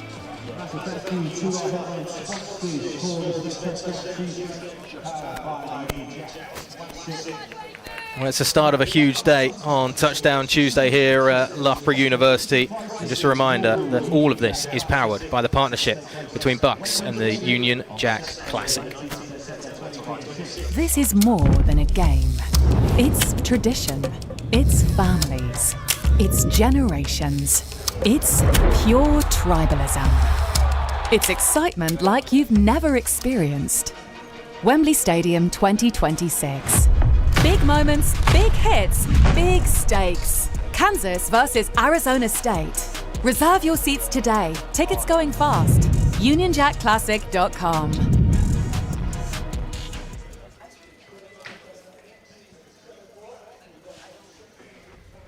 UnionJackClassic.com to get your tickets. Scan the QR code as well that you saw on screen. Should be an unbelievable day in London as college football comes to Wembley Stadium on the 19th of September. What are you, Tash? Are you a Jayhawk or a Sun Devil? Quite like the sound of the Sun Devils, you know. Basking, beach holiday. Yeah, basking in the sun. And we need a bit of sun right now with the weather. All right, I'll take the Jayhawks. I'm always a Birds fan when it comes to my sporting team, so I'll stick with that. We have a 6-3 ball game here in our first half of the BUCS Div 1 trophy final. There's a lot to kind of break down and discuss, but it has been the rise of George Foster's defence for the Lancashire Rams that has really started to turn the tide just away from the Bournemouth Bobcats, who got that first score early on the board, as you see there, through the hard running of Rigo Pereira. And it was that hard running early on in the first quarter and early into the second that really was paying dividends for Bournemouth. Yeah, for Bournemouth, all that they were really doing is using Pereira as a block, and then suddenly bringing him out when they needed him to run that score through. And there was the kick that got the 3 points for the Rams.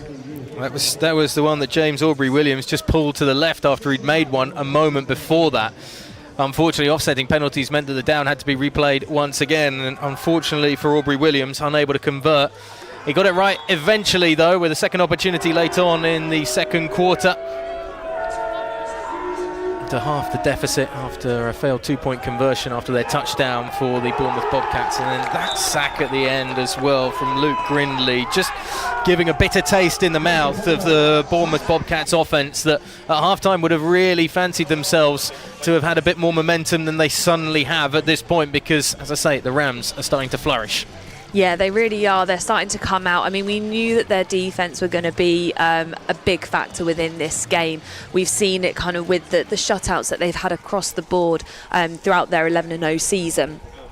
But I think that I don't think that we thought they were going to be as needed as this. I think we expected maybe a little bit more. We knew there was going to be issues for the Rams because losing Charlie Martin, their star quarterback this season, so late in the season for them, that's really kind of put them on the back foot, because they've had to bring in Hatfield, who has a lot of experience. When you look at, like what we've talked about, he's part of the Coventry Phoenix. He's been utilising his arm a lot because he loves a throwing game, but that really hasn't been coming to fruition for them. And actually, it's been Joseph Haylock for the Bobcats that has been really able to utilise the throwing and the running game, and really it has been a team effort from the Bobcats to make sure they are up at the half. Yeah, it's a really interesting encounter we've got now. Haylock looked good through the air and then has been just wing clipped really by the Rams that have suddenly started to show their horns and started to punch right into the body of the Bobcats. But this is all kicking off what is the beginning of the BUCS Big Wednesday. Coming up tomorrow, there is a host of other sports on show here at Loughborough University. Let's remind ourselves of exactly what happened around about 12 months ago on Big BUCS Wednesday.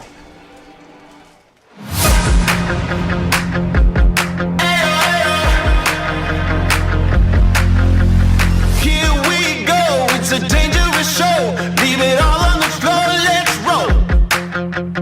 History's made by the bold and the brave, and the chances you take, let's roll. Everybody stand up, come together. Now it's time to let the whole world know. Here we come, ready to run till the battle is won.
Man like any in the summer.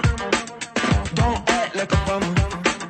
Gotta move her through the night time. And she's sour like a ripe line. And she mighty fine, so let's move it. And we get it two-stepping like we three-footed. Got me feeling like I'm in my new prime. Let's get it all right, all right. I just wanna have some fun. I wanna have some fun tonight, yeah. I just wanna have some fun. Have some fun, have some fun tonight.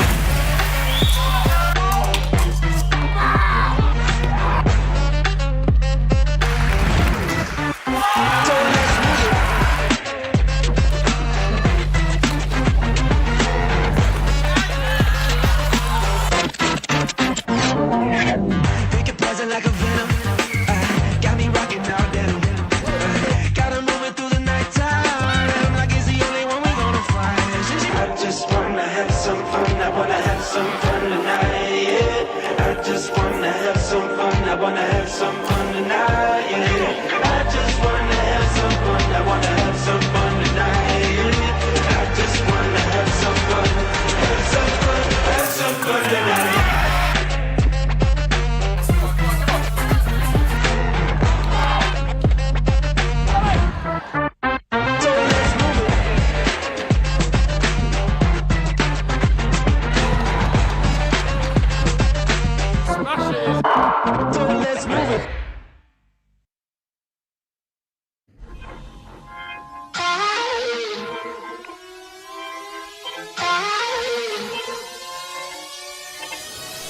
But now I'll rise above you.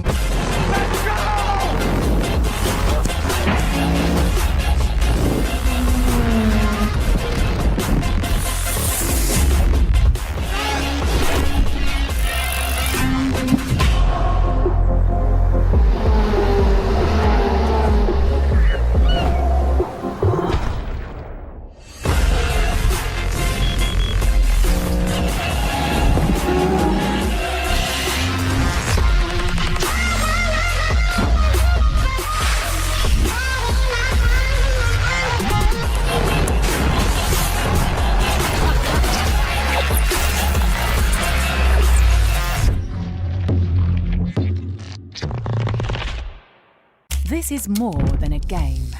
It's tradition. It's families. It's generations. It's pure tribalism. It's excitement like you've never experienced. Wembley Stadium 2026. Big moments, big hits, big stakes. Kansas versus Arizona State. Reserve your seats today. Tickets going fast. UnionJackClassic.com.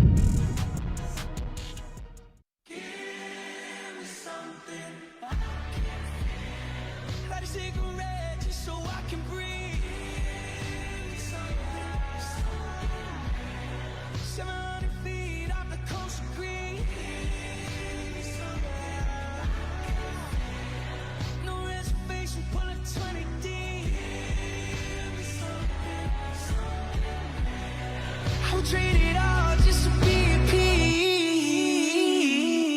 I got real habits, I'm a snowmobile, addict, chill, paddock, steel. When I feel panic, throw a bill at it, problem, throw a pill at it, steal at it, sign another deal at it. And I can't believe everybody gets a drink for free. So give me one more round. No cover fee.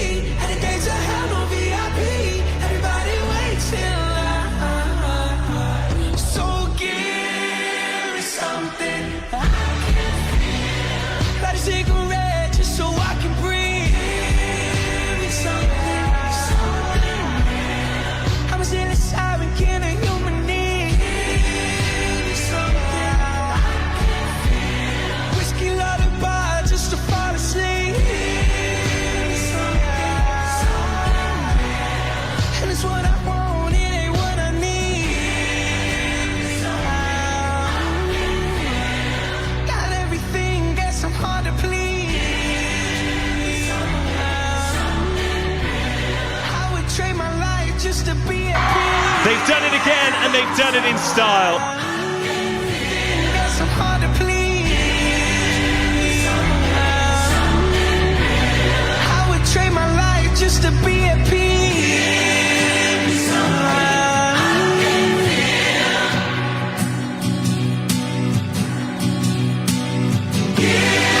Finally, the brothers are the BUCS Super Rugby champions.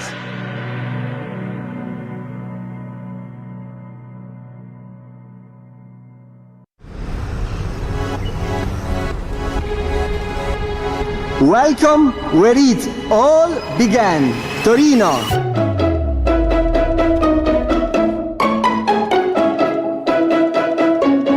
The United Kingdom will be looking to add to their total of 16 Winter Games medals, led out by Ethan Clark, biathletes Robin Monroe.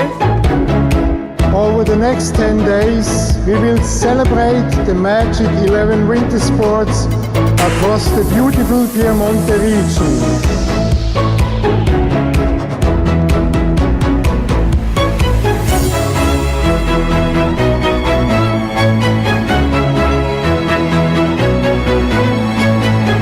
I declare the FISU World University Games Touring 2025 officially open.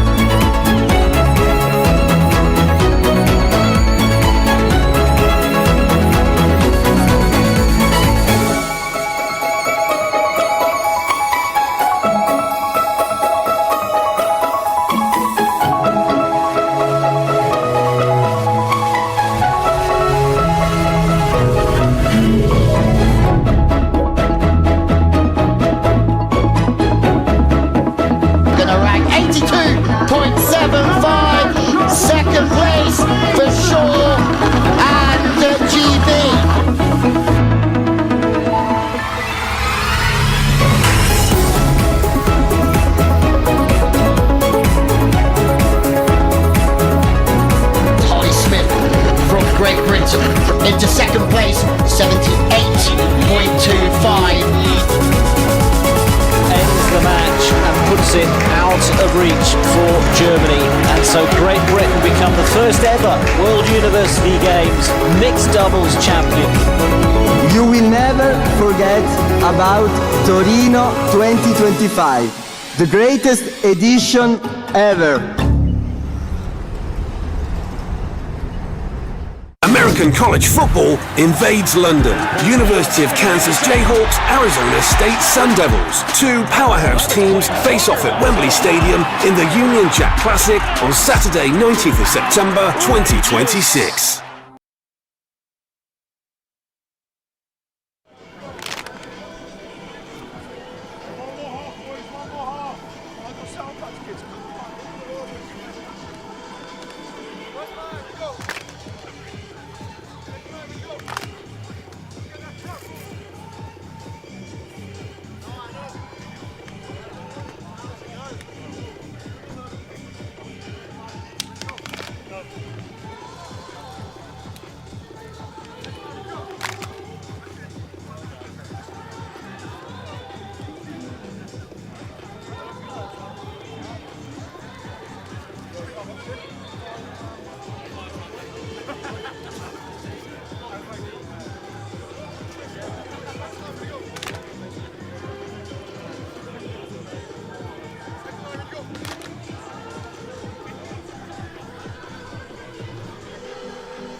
So the officials are back out onto the field. The second half will begin very, very shortly. Time score, Bournemouth University 6, University of Lancashire 3. A quick reminder that Touchdown Tuesday is the start of BUCS Big Wednesday. Plenty of sports going on tomorrow. Hope you can join us for that game. Tickets right now on the BUCS website. And that's the ticket to our heroes boxes for Touchdown Tuesday. And that is Union Jack Classic. And over there, BUCS participants will get exclusive access to special ticket prices for the inaugural Union Jack Classic. It will take place at Wembley on the 19th of September. Behind us, we will feature transatlantic from 2 teams. Part 12, Kansas Seahawks versus Sun Devils. You can also get right now by searching Union Jack Classic tickets.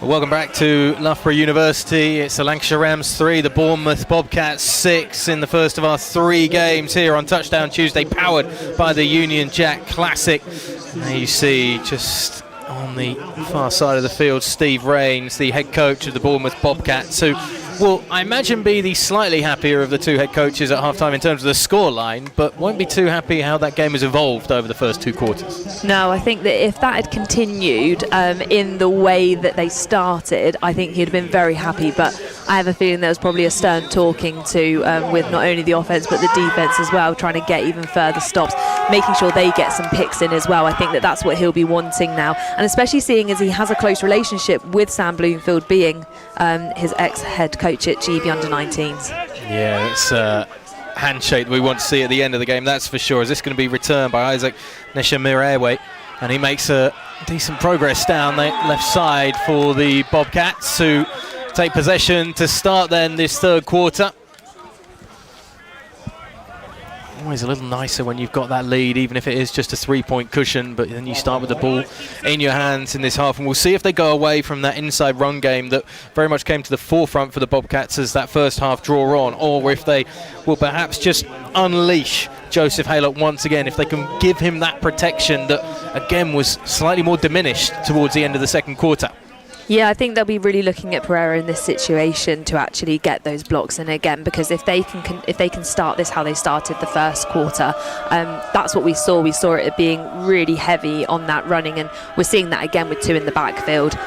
They're really looking for that protection so that Haylock can get something away. That's been the main adjustment, hasn't it? As Haylock will keep this one shooting out to his right, and again he's finding some moves up into the secondary, brought down around about the 40-yard line. Ball came out. Rams are saying that it was in their hands and was out of his before his knee hit the ground. I think he's going to be down by contact though. That won't exactly inspire confidence though for Bournemouth and their offence straight away at the start of this quarter. No, this exact play here has been working every single time, bringing those two backs out to get those blocks in, opening up that gap so that Haylock can get up. Ooh. Well, that ball looks well out, and you can see all of the Lancashire Rams are pointing to the big screen here at Loughborough University. That replay there has shown that they should really be, I mean, I don't know if they can review it, I don't think they can, but as you say, that replay right there shows exactly what happened, and it should have been a Rams ball. Sam Bloomfield and everybody else on that Rams sideline absolutely apoplectic and pointing towards the big screen here that on the TV view is in the bottom left of this field. And the whole of the Rams sideline trying to draw the attention of the officials. I mean, it's a disappointment that they don't have those red challenge flags almost, isn't it? Well, tails are going to be up to say the least. It's an 8-yard gain on the play for Haylock, an absolute get-out-of-jail free card as well as he keeps it and moves to his left this time. And he's got an edge and a better edge as well as he can't be brought down, making 2 miss and continues to scamper up towards the 38-yard line. Forced out of bounds, you could see Madugu coming across and just couldn't get hands onto him, flushed out on the sideline by Ben Comba.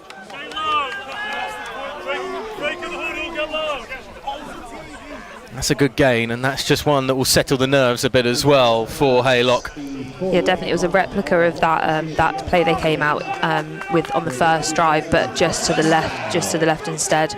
And so I think that he'll feel a lot more comfortable now, kind of going into that, especially with that fumble initially. Ball on the 38 in Rams territory. Topsy-turvy drive through 2 plays already for Joseph Haylock and the Bobcats offence. It's another keeper for the quarterback. He has to step inside this time. He's met by a wall of blue that brings him down at the line of scrimmage.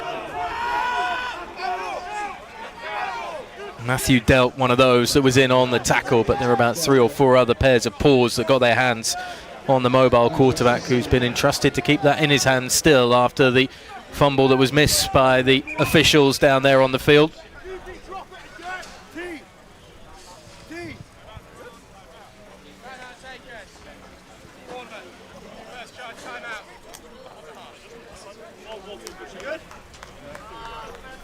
Timeout being called by Bournemouth on the field, and I think everybody just needs to settle down and take a breather. This has been a frantic start to this third quarter already.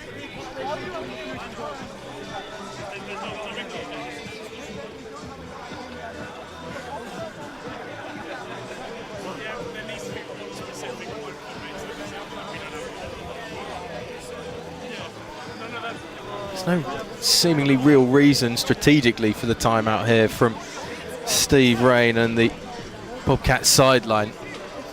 No, maybe it's when you look at every play that they've ran so far, QB's kept it. And so maybe it is that they're looking to find something that they can do that brings up something that's a little bit different, and they just need a bit of time to make sure everyone knows their roles and their responsibilities. It's interesting, Joe White in the fullback position as he has been. This means he's been on special teams defence and offence now today. Tailback behind is Pereira, as it's going to be kept and then given to BUCS on the reverse, and BUCS finding some room. He's got one blocker ahead of him. It was Joe White who was leading the charge to just give BUCS the opportunity to get the extra pickup down the sideline, and almost fresh set of downs. He's going to be about 1 yard shy of the first down marker. 3rd and 1 coming up. Yeah, what Joe White did there was actually really interesting, because he stepped out, did a bit of a counter to try and misdirect then the defence to go into the direction, the right side, so that then they could get Alfie BUCS coming around and be able to pitch off the ball successfully to him. White staying in at fullback for 3rd and 1. Once again, they keep it in the hands of Haylock, who goes looking deep. It's another pick for Haylock. Another floater under pressure. Another easy pick up for the secondary of the Rams. And it's Farrell James able to grab that one out of the air. Kept his eyes locked onto it, but he was uncontested as well. And it's another error on offence from the aerial attack of the Bournemouth Bobcats. We've said you want somebody with experience kind of in their DB core, and Farrell James, when he went down earlier in the match with an injury, there was a bit of worry because if he couldn't continuously play, that experience that he has being part of the Manchester Titans senior team, etc., that is actually what you want in that backfield, and that's what he's shown just there. Big players turn up in big games as it's kept on the ground by McDermott, who takes the hand off from Hatfield. It's interesting that you talk about James with the interception. We haven't seen much of Abdul Madugu just yet today, another one of the captains and leaders, but Gabe Weissman's had that pick as well. There's been a few of the big names on that defence that have stepped up in a massive way as this game continues with 9 to go in the third quarter. Hatfield, another handoff up the middle. Almost looked frustrated, the quarterback, to have to give it off to his tailback. You can see the added frustration because it's not really going anywhere. And it's going to bring up 3rd and long. I think this is where you want a QB, and I don't know, as you say, Hatfield's done a great job coming in at the latter end of this season without that unfortunate injury to Charlie Martin. But I think you want your QB to maybe not get frustrated in those situations, just keep a cool head. Hatfield rolling out to his right, and he finds his intended target this time. Woffa, we've been waiting to see this morning, finally getting a big gain on the play. First down coming up for the Rams, and that might just kickstart this offense into life. That's the most composed we've seen George Hatfield rolling to his right so far. Yeah, really great play there. Wide open receiver, great yards. Inside run again. That one's able to squirm for an extra couple. Pick up of possibly 3, maybe even 4 on the play for McDermott, who, let's face it, he's not the most sizable back, and he's been asked to do the real dirty work right now on this offense. Yeah, if you look at the comparison between him and Pereira's really been been able to punch it through, whereas he's unable to do that, and that is the dirty work, as you say. It's trying to actually get the strength pushed through, and sometimes you're just not able to do that. Hatfield looks over the middle, finds Woff, his safety blanket that is safe as houses with 2 hands on that, brought down for no yards after the catch, but ball spotted at the 44-yard line. 1st and 10 for the Rams. And one player that you said you want to see more of, Ollie, was Woff, and is that the sort of thing that you were looking for? Just easy down the middle, nice and comfortable for Hatfield to pick out his target. A bit of separation created as well by the wide receiver.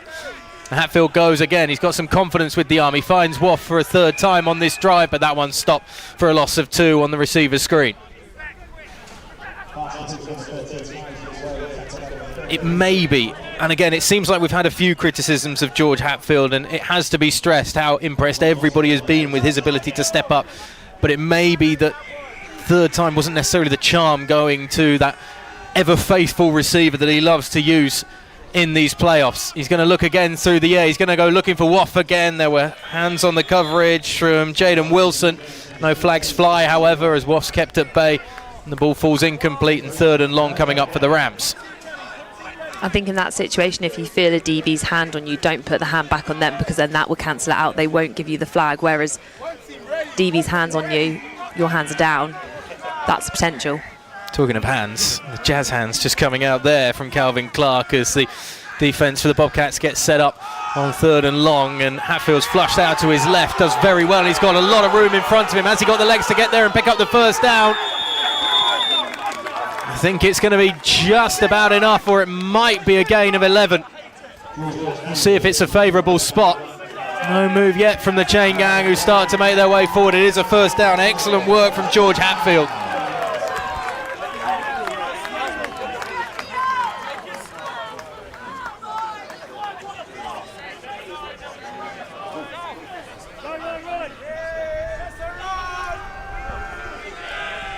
This so far the most profitable drive in terms of yards for the Rams. Man goes in motion in Dean. Whistles and flags fly before the play gets off, and maybe somebody just jumping early for Lancashire.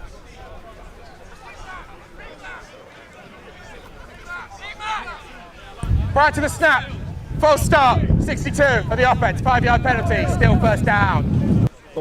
Clyde Suarez, the one to go early on the offensive line. We'll just back things up 5 yards.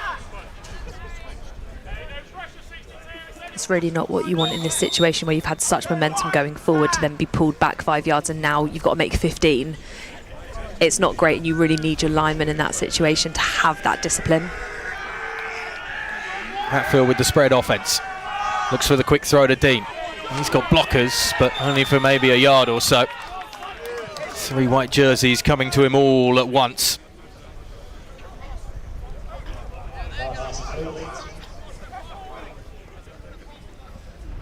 Doesn't do much to try and get back the 5 yards loss on the penalty.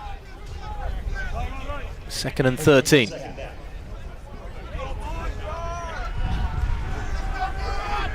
Feels like an important point midway through this 3rd quarter here of this trophy final, as they're going to give the handoff to the tailback in Waters, who on the draw is able to at least get them back to the original line of scrimmage.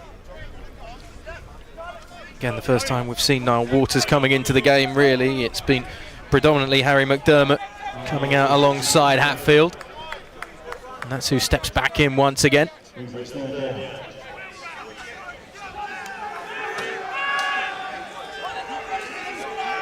3rd and 10 for the Rams to keep this drive going. Hatfield's got time. Now he has to move a little. He just overthrows Dean coming across on that drag route from left to right. That would have been enough for a first down, and Dean had a bit of space as well from the coverage. Yeah, the whole of that side, as he was, the side he was running towards, it was completely open, so that would have been an easy upturn on the field as well to get even more yards. And that was really frustrating there for the Rams, because they had so much momentum moving up the field, and to not even on their first 3 drives make it even back to the 10 yards, that's going to be disappointing for them to actually not kind of carry this forward into a score. Have a look here and see what happens to Joe White, who is the one who is down at the moment for the Bobcats. He's just coming into your screen on the left side. He's the one getting his hands up to try and just disrupt Hatfield as he goes looking for Dean. He's the one who you just saw a flash of there, was sat down and is still sat down on the centre of the field. And as we touched on already, he's played special teams, obviously, as the punter and the kicker. He's done it on offence in terms of the fullback position, and is obviously a huge part of that defensive line as well. Losing somebody like him, and let's not forget he's had a call up for the Irish Wolfhounds as well, which has been superb for his own individual career. Be a huge loss to all 3 phases of the game. Yeah, with the fact that he's been on every single side of the ball, you don't want to lose somebody that is a multi-positional player. That does actually mean that you're having to then find potentially 3 other guys to fill in those positions if you don't have somebody that can do that exact job. But also, it's not only that he's been able to play all of those 3 positions, he's actually been able to play them well and to a high standard. He's moving okay just for the moment on the sideline, but he is going to get a bit of treatment as the punt unit is out in the meantime for the Rams.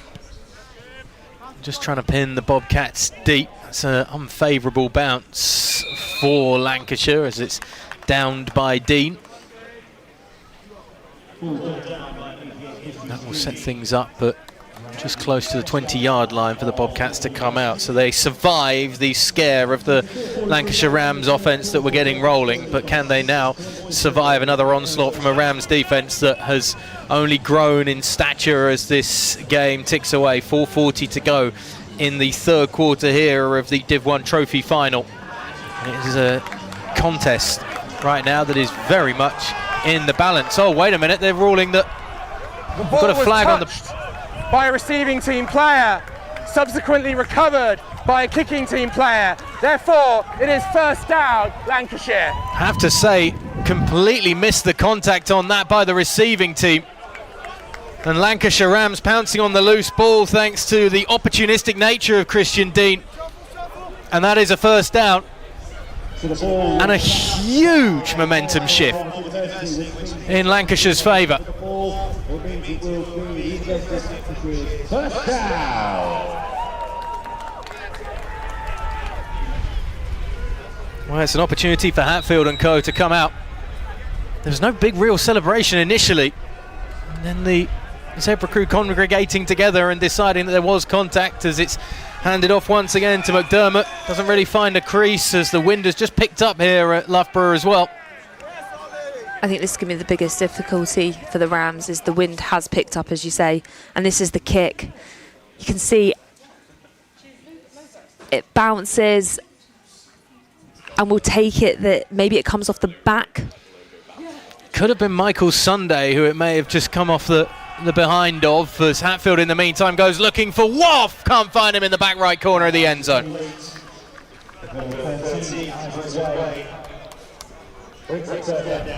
Important now as well that getting that break, Lancashire, that they do turn this into something. Kicking game is going to be very difficult as well, with that wind just starting to swirl and gust around a little bit more here at Loughborough University. Their biggest problem is they haven't really got the run game going. They don't really have the backs that the Bobcats do. And so they really need to rely on these wide receivers and going through the air in that connection. Woff solo on the right side of the setup. Hatfield. Whistles fly. Interesting that they were trying to isolate Woff, and immediately the Bobcats bringing two into the coverage. You could see close quarters being covered by Right to the Van snap. Granberg. False start. 13 and the offense. 5-yard penalty. Still third down. And Ethan Honor. And it was Woff who was the one to go early, which maybe indicates that he was sensing that he might have been targeted on that play, or was expecting the target. He's on his own again. It's mano-a-mano with he and Honor. Honor had that big interception in the semi-final against Hertfordshire. Hatfield is getting flushed and goes looking for his favourite target. In fact, he'll just throw that one away as he was feeling the pressure. Some arms around him from Archie Kennett and co. 4th and 15. The offence making their way off. Do they trust the boot of James Aubrey-Williams to try and tie this one up?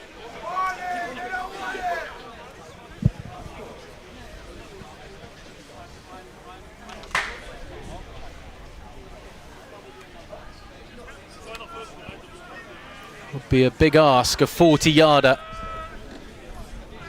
And the elements aren't exactly in your favour. Although the wind has just dropped if you're looking at the flags around this arena. 40 yards to tie things up midway through the third. Aubrey-Williams able to get the kick off, and it is wide left again. A miss on the same side from the Lancashire Rams kicker, and the Bobcats just keep their noses in front with a 6-3 advantage.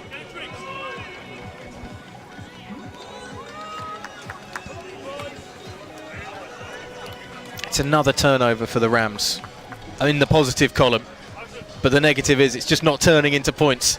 Yeah, they're managing, and I think this is what we spoke about in the first half of this match with those first two quarters, which is they weren't actually getting any momentum. So it's great to see that they're actually making the yards, getting the new set downs every time, but it's still not turning into anything. Haylock could stick a dagger in if they can get the ball moving, as he keeps it and bounces it off to the left and gets up into the secondary and keeps on going. Superb blocking in front of him from Stukator.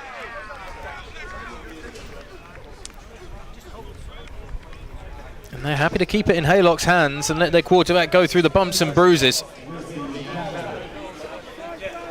If you want a reason to maybe not do that, just go and ask Charlie Martin. Exactly that. Who is still being ever present on that sideline and helping his side on, urging his side on.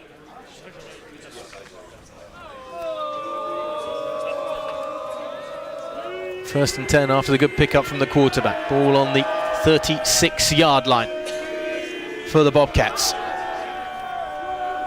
And again, they keep it with their number one. Again, he's able to make the first couple of players miss and pick up a gain of maybe 3 yards on the play, possibly 4. I'm going to call him just down at the 40-yard line.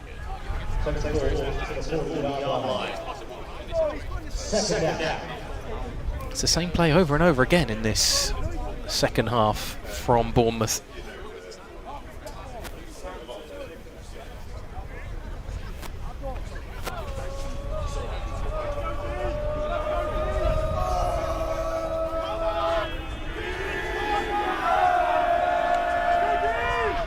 Again, two tailbacks around him.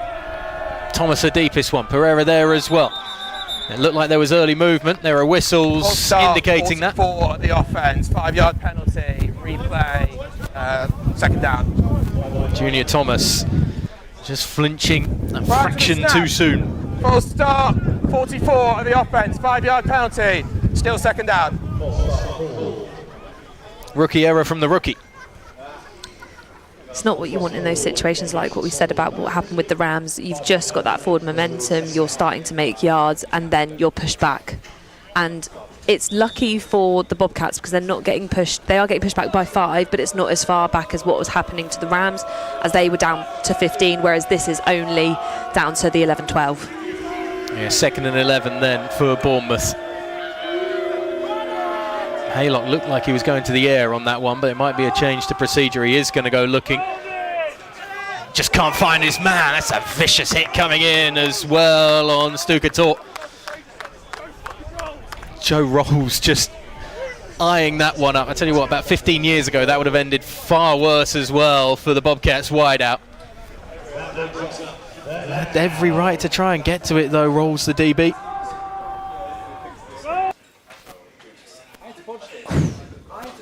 Yeah, I should say 15 years ago. Definitely a lot more protection now, let's just say that. Just check where the St John's ambulance crew are, because that was very much a hospital pass from Haylock.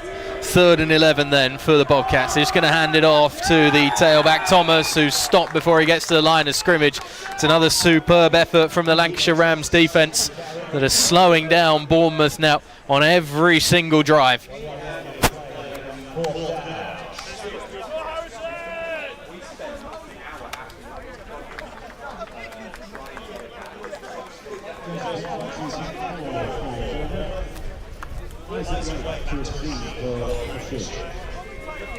Front unit out. Joe White is able to continue kicking duties here as he takes the snap. It's not a bad effort as well to get it back down towards the 30-yard line. Almost bobbled slightly there by Woff, who's brought down before a gain of 1 is made, and maybe a half an inch extra or 2. I'm surprised with how quick those Bobcats were coming down on him. He didn't ask for a fair catch then and, you know, give the lovely wave. The wave of friendship. The wave of happiness of not getting hit. But I tell you what, they need to start making things happen, and special teams might be the place to start trying looking for extra yards at this point. And you know, Waffle fancy his chances as a return man. He can make men miss. Yeah, coming off the confidence as well of those 2 touchdowns in that semi-final against Edinburgh. Will Hatfield look for him once again? Once more, it's handed off to McDermott. It's a far better run from him, just going right to left behind the offensive line and bouncing off that left side. It's the best pickup we've seen so far on the ground from the Rams in a long time, particularly from McDermott. Yeah, one of the key things that you want from your running backs is you want them to be getting, if you're going to be giving it to them, at least 3 yards a carry. I think the most that potentially we've seen him get is 1 each time, and that's something that is not going to help your team out. But in that situation, he's made the 3 yards there, and that was positive yards, and it was something that we've actually been highlighting, in the sense that if he keeps going up the middle, he's basically just getting into muddy water. You really want to be bouncing out to the outside where there is space and there's not those big guys ready to take you down. So how much of it is the game plan of inside to create the overcommitment, as everybody is very much pleased to see linebacker Jack Dobb will get himself back up and walk off this field? How much of it is it the game plan, though, the Rams offense, to go down the middle to potentially open up a big one off that edge, either left or right? And how much is it just trying to work, I don't know, clock, or having faith in the inside run from McDermott? Sometimes it's about your experience. I was always told as a running back, if you've got a dive play, yes, you are supposed to go down that route, but if it's blocked up, you need to find the gaps because you need to be making those 3 yards. Well, 3 yards were made on that 2nd and 7. And they will go back to the running back once again. He's got a better push in front of him as well from the offensive line. It's another gain of maybe 2.5, talking 3 yards. It will take him up to the 39-yard line, and a manageable 3rd and around about 4 coming up.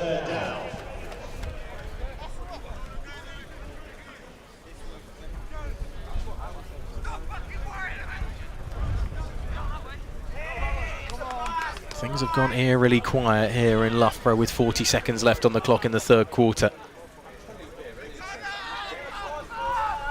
Hatfield rolling out to his right. He's got Woff inside in a lot of space. Hatfield's just going to keep it himself, however, and keep those legs grinding down the right sideline. Didn't want to risk it by throwing it inside to his favourite target, instead just playing it safe. And doing enough to get the pickup for a first down.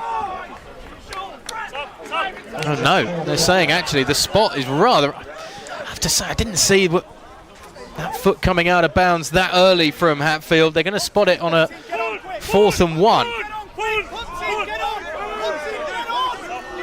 And the punt team's coming out for the Rams, it seems, as Hatfield and the offense are forced to withdraw.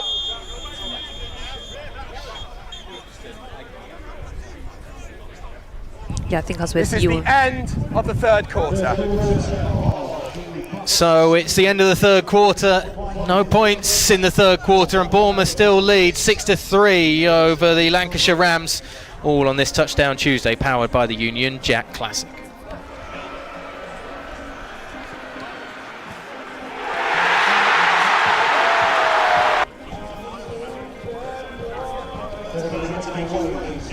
UnionJackClassic.com for your tickets. Tash, I'm assuming you're going to be there. Yes. Now decked out in all of your Sun Devils gear that will be purchased throughout the day. I'm going to be covered in Sun Devils gear. I'm going to be like, you know, those super fans that turn up and you see them throughout the stadium and you see the odd one. I'm going to be there dancing. I want to be the mascot. If anybody can, Tash Crump can. I'll still stand in my box. I wasn't going to bring that up. It's fine. Everyone's used to it. Those who know me from Brit Bowl, you'll know that the box is a thing. And right now, I'm in the commentary box, standing on a box. Stay hosted to the behind-the-scenes footage of Tash on a box. Sounds like a terrible game show as much as anything else, doesn't it? Tash on a box. It really does, yeah. In the meantime, let's get back to the game. 4th and 1 with the punt unit out for the Rams. Trying to once again just keep the Bobcats as deep as possible, and that is going to be left from Jaden Wilson, and down at the 10-yard line. Flags fly at the end of that as well, as there's a commotion just around about the 40-yard line. Being pulled away from things. There are a couple of the Bournemouth Bobcats players.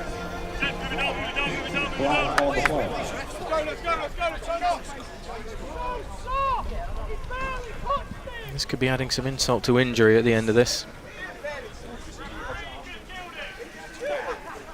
Yeah, it was a good move there to leave the ball. However, it then did have an unfavourable roll when going backwards, but it was a good move because of what happened last time on the last punt, where it hit off one of the Bobcat players and it ended up being a Rams ball.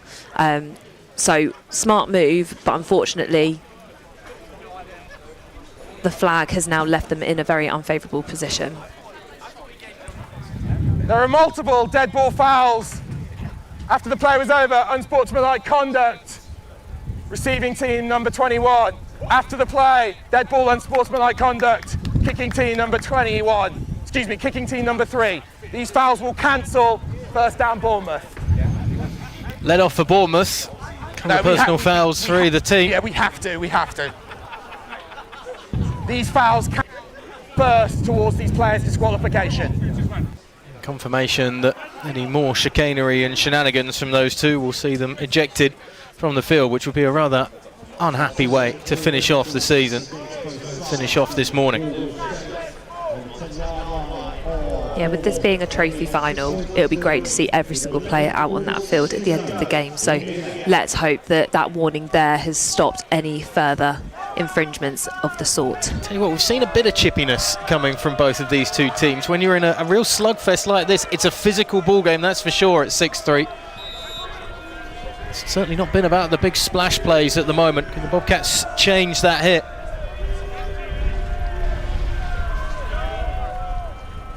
And they'll once again look to run up the middle. Haylock keeping it in his hands again, the quarterback.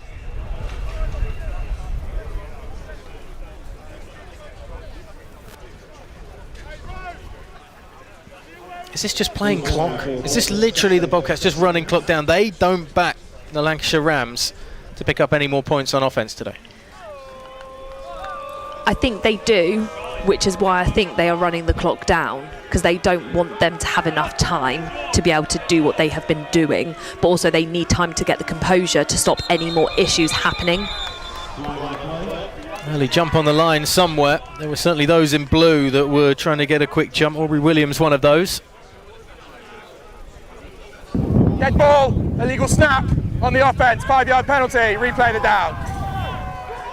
And that's going to march the Bobcats back another 5 yards then. But if they're just running clock, I mean, it's a fascinating thing to do, to run clock for a half. Let's face it. Yeah, I don't think this is the sort of game they wanted to play either. Coming out under centre. Handed off to the tailback once again, nowhere to go. I think it's Junior Thomasin on the carry. Interesting, they've had Alfie Burks coming out under centre with Haylock just in the backfield. Trying to freshen things up with the multiple QB options that they have on offence. Yeah, Thiago Almeida there, number 35 from the Rams, managing to slow the play down before the tackle was made. Really great read there in coverage. 3rd and long for Bournemouth. Once again, it's Burks under centre. Once again, it's handed to Haylock, who looks to bounce it outside, and he's smothered straight away. There's just too much pressure coming from all angles. Haylock's trying to claim that he was able to break through and still had the legs moving, but whistles go before there's any further gain, and that will be 4th down and long for Bournemouth. I mean, if there was ever a time in this 4th quarter that you wanted to throw in a play action fake and try and hit one deep, the commitment now that the Rams have to the run game and shutting everything down inside the box potentially leaves them open, but Bournemouth happy to stick and be rigid as the punt unit comes out and Joe White sets up at around about his own goal line. There's a pause in play just for a moment. I think there was some jawing as well as Adam Harding gets set up on the offensive line. White takes the snap, almost blocked. Was there contact on him? He felt a touch or two. Everybody in a blue shirt is going to move away from this as it's down at the 40-yard line. Maybe not the most sensible decision to go diving in there late on from Robin Pyer, I think it was. Well, I have to question why he was even getting involved in that at all. Yeah, normally in that situation, you just stand around the ball, you let it stop, and then that's it. It's just that knee on the ground. Done. We've already seen a mistake with the ball ricocheting off one of the punt team that helped out the Rams. Can't afford to do that right now when you're trailing by 3 with 9:21 to go in this trophy final in the 4th quarter, and you're set up at the 40-yard line, which is exactly where Hatfield finds himself. Sends his tailback in motion, McDermott to his left side, and then gives it to McDermott, who's a lovely bounce back inside and is able to pick up around about 3 yards on the play. Need more of that. We haven't seen that quick step in those close quarter situations up the middle enough, and it may have undone Harry McDermott because he's limping away to the sideline. It was a good adjustment though. He saw where the space was and managed to make that adjustment, move the running back where they needed. Waters in as the tailback. Hatfield rolling, no one really coming to him. He just rushed the throw slightly. Good coverage as well, as there wasn't much separation for Charlie George, who is the intended target, and sportingly gives a pat on the top of the lid as well to Ethan Honor. So those two continue their tussle in the secondary. Incomplete, 3rd and long. That is unfortunately where George Hatfield has been coming down, is the moment he rolls out and actually is utilising his speed, his legs, to be able to get that ball off. It's almost as if the speed is then causing him to then either under or overthrow that ball instead of then getting the composure that he needs to get a good ball off. 3 receivers to the right for Hatfield. He goes looking down the seam, and there were hands on Christian Dean that he's trying to say were impeding him. Looked like it was all fair fun and games down the centre of the field. And that one falls incomplete, much to the frustration of the wide out Christian Dean. I think this is showing where you need Harry McDermott, unfortunately, back on, even though I know that he was hobbling off. But you just look at those big guys managing to come through, and Niall Waters just seems more of a speed back, a tailback, and unfortunately can't necessarily get those blocks in to protect. Going for it on 4th down here. Hatfield fires out to the sideline. And off the paws of Slater, and incomplete. And he had a chance at that.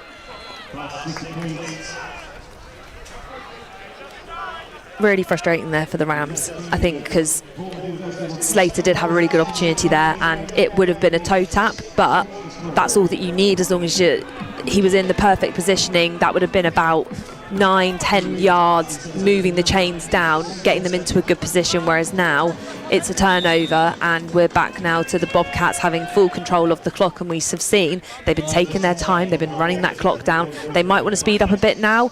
We just need them to have the confidence again, and also it'll be great to see Joseph Haylock go through the air a little bit more. He has good wide receivers that he can hit. Ask and you might receive. Pereira behind Haylock, who comes out of the gun, takes the snap on first down, goes to the air, sees it batted down though. Great coverage coming in from Jerome Darko.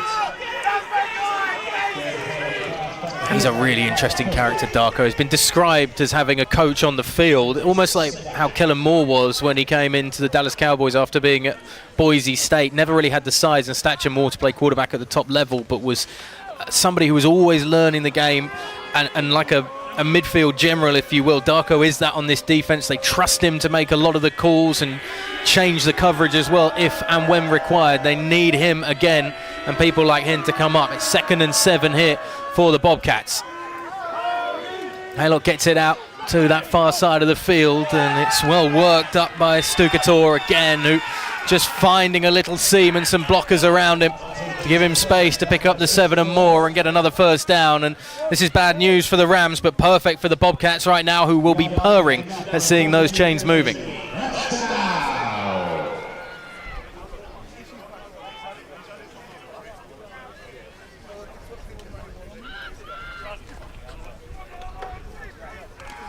There will be no real rush as well from this offense. Take as much time off the clock as possible and just keep that 3-point lead in hand. 3 receivers stacked to the right. Haylock with a tailback behind him in Pereira. Out of the gun on 1st and 10. Stepping up into the pressure, and the first arms on him were from Abdul Madugu.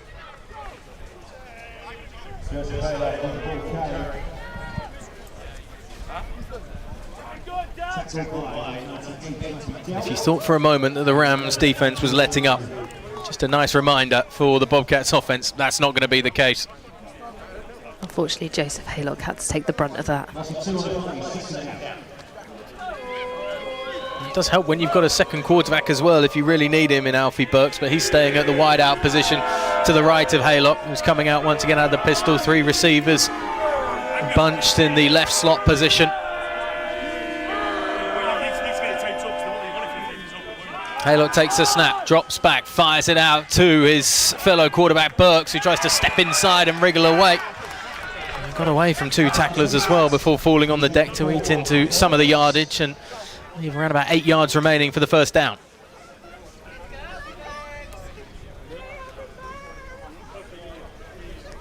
Farrell James, again, slow to get up. I think that the amount of time they have spent on defence has taken a toll on some of those top players who are having to do a lot out there. Yeah, and who've been involved in multiple sides of the ball as well, particularly on special teams as well as third, and an opportunity to try and pick up the yardage. It's getting really physical out there though, as there's no real room once again this time. Tom Richards, the one who's able to get his hands on it for the first time today, but it's not going to be enough to make it first down, and instead 4th and long coming up for Bournemouth. Around about 5.5 minutes to go in this 4th quarter. Only perhaps going to take one big play from one of these teams to put a trophy in the cabinet, either down south in Bournemouth or up north in Lancashire. White to punt, rolling right, putting it straight out of bounds towards the 15-yard line.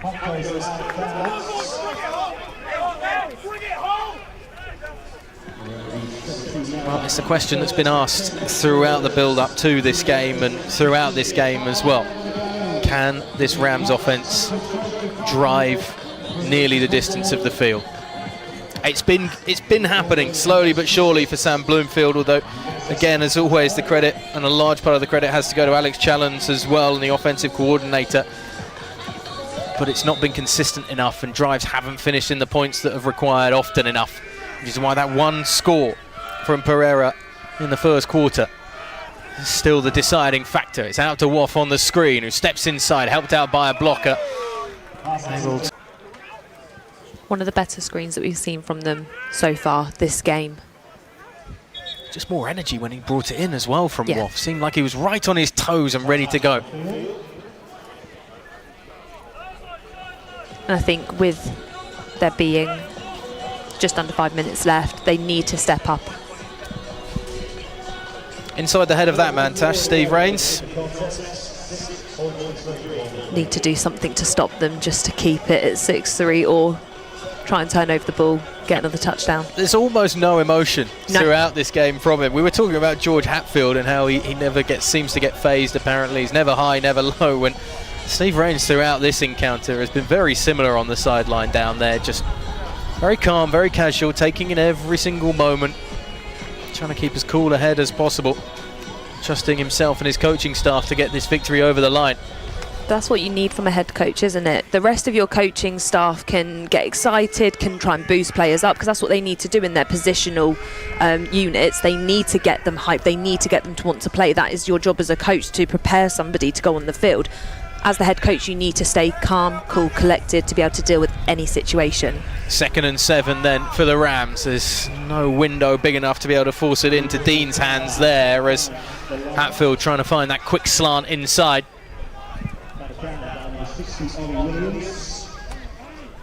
Unfortunately, the corridor far too narrow. Again, it's a 3rd and long. It's not the most manageable distance, 7 yards, that's for sure. You have to expect this one to be going into the air. Still no Harry McDermott at tailback. Still is Waters alongside Hatfield, who steps back, pressure coming from behind, and he's going to keep hold of that one smartly as Joe White gets in on the tackle. Well, we're talking about big players coming up in big moments and in big games, and there hasn't been many bigger than Joe White on all sides of the ball today. Helping to continue that run game, providing pressure consistently on that D-line, and once again getting to George Hatfield. He really has been a standout player for the Bobcats. We've talked about already that he's been on special teams, he's been on offence, he's been on defence, but he really is coming up, and you just look at him here. He manages to... It's almost similar to what Aaron Darnold used to do for the Rams, when he used to come around the side. Sorry, Aaron Donald, and used to come around the side, come out the back of a player and grab them down without them even realising that he's there, just so light on the feet. Wiseman with a kick that's barely spinning, that goes up towards the 45-yard line. Got a player rather unceremoniously shoved out of bounds, and struggling is Farrell James, just over on the Bournemouth Bobcats sideline, the Rams player, who is staying down right now.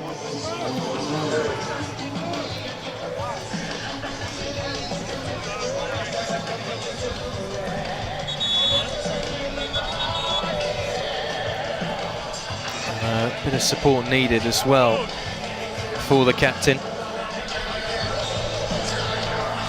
It's easy to talk about his time with the Manchester Titans and the links that, as we've touched on already, that Lancashire have with the local senior ball side, not only because of the proximity, but the links with Sam Bloomfield and his coaching staff to that programme in Manchester. But he has been an absolute titan this season, as Farrell James this year for his university team. He seems to be in a fair bit of pain down there on the sideline. He's going to need a bit of support as well from the medical crew. It gives the sides the opportunity to reassess, and we can remind ourselves exactly what's coming up in September when college football comes to Wembley. This is more than a game. It's tradition. It's families. It's generations. It's pure tribalism. It's excitement like you've never experienced. Wembley Stadium 2026. Big moments, big hits, big stakes. Kansas versus Arizona State. Reserve your seats today. Tickets going fast. UnionJackClassic.com.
Well, that's what's coming up tomorrow. BUCS Big Wednesday with all of the action from fencing, squash, tennis, netball, wheelchair basketball, hockey, badminton. Tash, you'd have a field day out there as a multi-sport athlete. I'm sure you're coming back, and how many of these are you going to try and undertake yourself? All of them. I would have loved to have been involved in a BUCS Big Wednesday. BUCS Big Wednesdays were kind of like the epitome of where you wanted to be at university level. That is what we want to see, by the way, is Farrell James back on his feet and walking off the field after an extended period down on that Bournemouth Bobcats sideline. That may be the last we see of him walking out onto the field as he gets a round of applause from his teammates, and a key factor for the Rams may have played his part now for this afternoon. And it's that Rams defence again that has to find another stop. 1st and 10 from the 45-yard line for Bournemouth in Rams territory. They can put this game to bed with 3:30 to go in the 4th, and they keep it as they have done all second half with Haylock. I don't think they want to risk it now with the fact that Haylock has got 3 picks, 2 of them being in the first half, 1 of them in the second half. I don't think they want to risk putting that ball through the air and potentially another pick, giving the ball back to the Rams and putting basically the game into the Rams' hands. Yeah, keep it away from that defence, keep it safe, and as you see there on your screens, keep that clock moving down. Inside 3 minutes now for the Bobcats to hold on for perhaps one of the more unthinkable championship victories, considering the position they started in at the beginning of the season. Steve Rains and co. They've kept their head throughout this campaign. They just need to do it for 3 more minutes. Haylock almost losing his head there as it's batted away at the line of the screwish by Robin Pyer. And just when we were talking about play it safe, as they have done all 4th quarter, almost a moment of madness from the quarterback. We literally just said, you want to run the ball, you don't want to go through the air. You've had 3 picks this game, keep it safe. You've been doing well with the run game, you've been getting those yards that are needed to just continuously keep getting the 4th downs. Or if you are going to go for a pass, go for a safe pass, not one where people can come in, instantly blitz you, bat down the ball. No, that was so close to being a pick. That route was being cut off by the GB senior Robin Pyer as it brings up 3rd and 7, and the clock stopped as well. They'll give it to Pereira, who'll try and grind out the yards on the ground, but he's only up to the 40-yard line, and that will bring up 4th down. Now Bournemouth could try and go for it and try and kill this game off. Timeout taken! Lancashire, first timeout of the half. Lancashire deciding to stop the clock before the 2-minute warning. Give themselves as much time as possible for potentially one last all-important drive.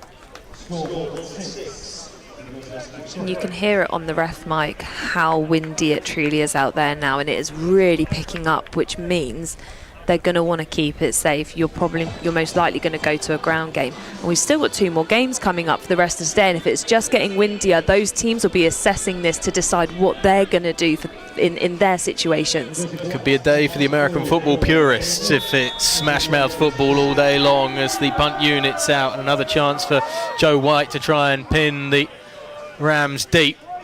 Everybody needs to stay away from this as it will take time off the clock as it comes to a stop, but it's not the deepest kick that we've seen from White, considering he's a right footer. It's smart to try and roll him out to his left and give him the most awkward kick possible. Yeah, I think what happened with that was the snap was too high, which meant then that little jump that you have to take, it puts you off balance. You can't just get the clean catch, kick away. It's normally a really swift flowing movement, and he wasn't able to do that because of having to jump up and get it. All right, this is season on the line time with 2:19 to go in the 4th quarter. Hatfield and the Rams. One last push perhaps to come back from the brink. Goes inside, dropped by his wide out on the slant route. Benji Greenash, the closest one to it. And again, he found that separation, but he allowed it to come into his body and ricochet off him rather than getting those hands out. Head coach Sam Bloomfield, quarterback himself, will understand the pressure that Hatfield is in right now. but he's got to make something happen. 2nd and 10. Hatfield drops back, able to stand in the pocket, finds his favourite target as well. Woff brings it in on the far side of the field. I think that's the best throw that we've seen all day from George Hatfield. It was really great, the depth that it got, but also the height. It wasn't lofty like what we've been seeing from some of Haylock's passes, unfortunately. And actually, you want that flat but firm ball so that the receiver has the best possible chance of catching it. Keeps it out of the wind as well. My time. 2-minute warning. 2-minute warning. Each team has 2 timeouts remaining.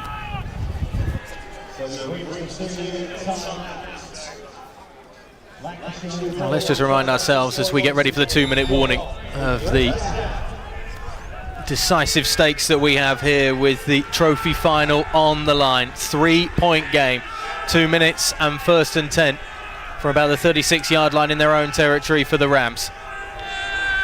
Interesting to see that back off the bench, McDermott is going to battle it out for this final drive, wants to be part of the potential showcase. There's another good pass out to Woff over on the right side that gets them just shy of midfield but keeps the ball moving, and Hatfield maybe finding some rhythm with his wide out. I mean, if you're going to save it for the final drive of the final game of the season.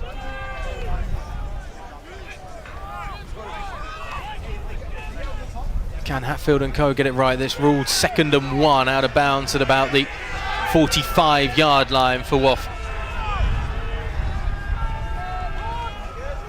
Little pump fake from the quarterback, dumps it off to his running back. McDermott smothered straight away. Down at the line of scrimmage.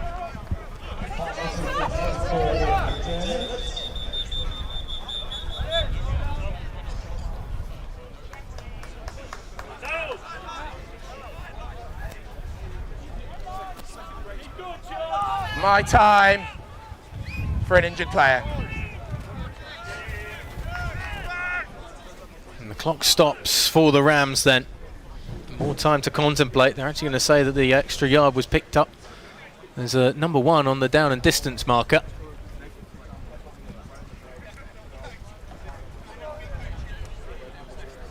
And the Rams in the meantime have a player down on the field. More thinking time for Challens and that offense, but a bit more breathing time as well for the Bobcats.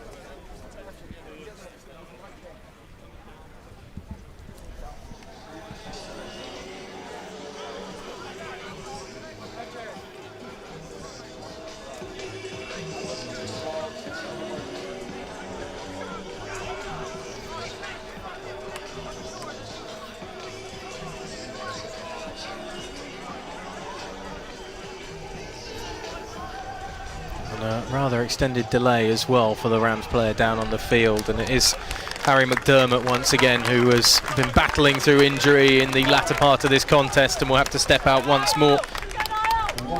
Waters comes in.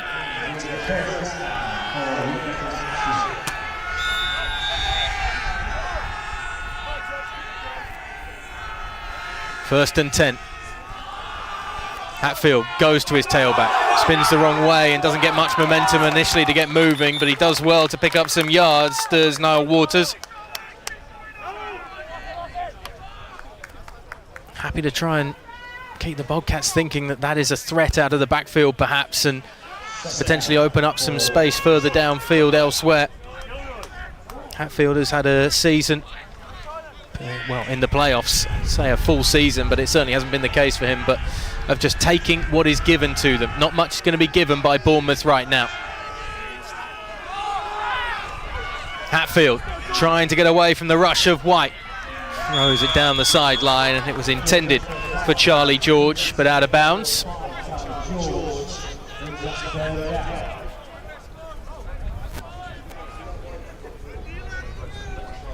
This is two of perhaps the more unlikely stories that you'd see coming together and coming to a culmination with 1:28 to go in the fourth quarter. The backup QB against the side who were put behind the 8 ball with that points deficit to start the calendar year. Flung over the middle, Dean able to grab it. Superb throw from Hatfield, and the chain gang keeps moving.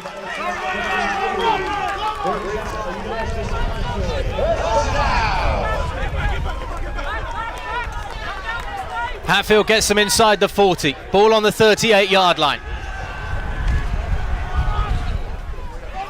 Some tired legs on that defensive line as Hatfield decides to just throw it away. Feeling the pressure and not wanting to risk anything as it was full on retreat from the secondary of the Bobcats, but this is a huge pickup for the Rams through the air.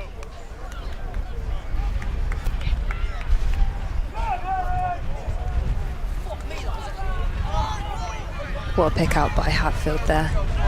Satisfying as well for Dean. Contested catch, comes down with it. 2nd down and 10.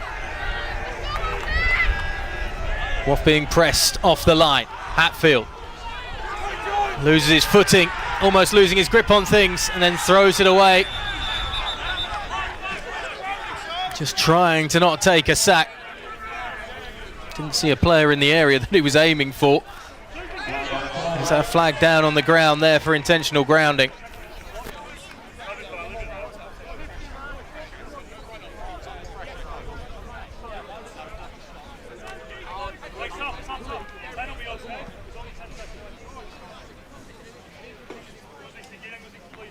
Just making sure they get it right, that there wasn't a potential receiver in the vicinity. It certainly didn't look like that.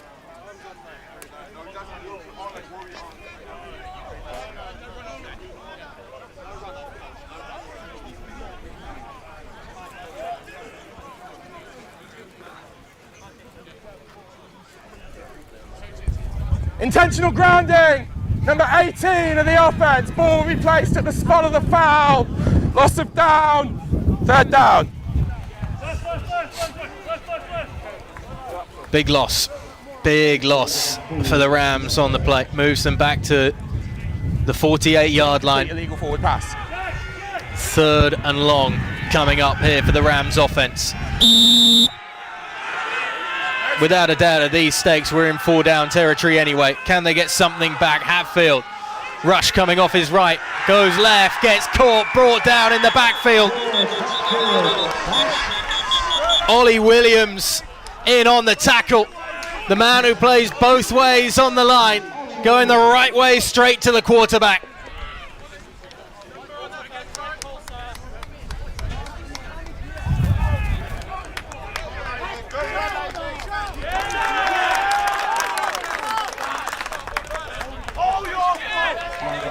Holding call on the Bobcats. Brutal.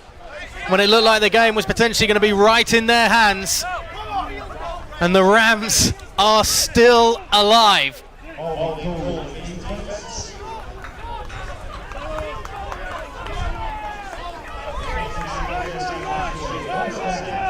Great work from Ollie Williams to get to the quarterback. Celebrations in the backfield with the game seemingly done and dusted, but it's a 1st down for the Rams after the penalty. Back to almost where they started really after those last few plays. Hatfield again. Time to be a hero. And perhaps trying to play hero football as he throws it towards Charlie George, who was in triple coverage. Yeah, there was no way that ball was getting through to Charlie George there. Not enough lift, covered by 3 guys, all taller than him. They are more likely going to get the ball because you had one front, back and side. Got a player down as well for Bournemouth at the moment.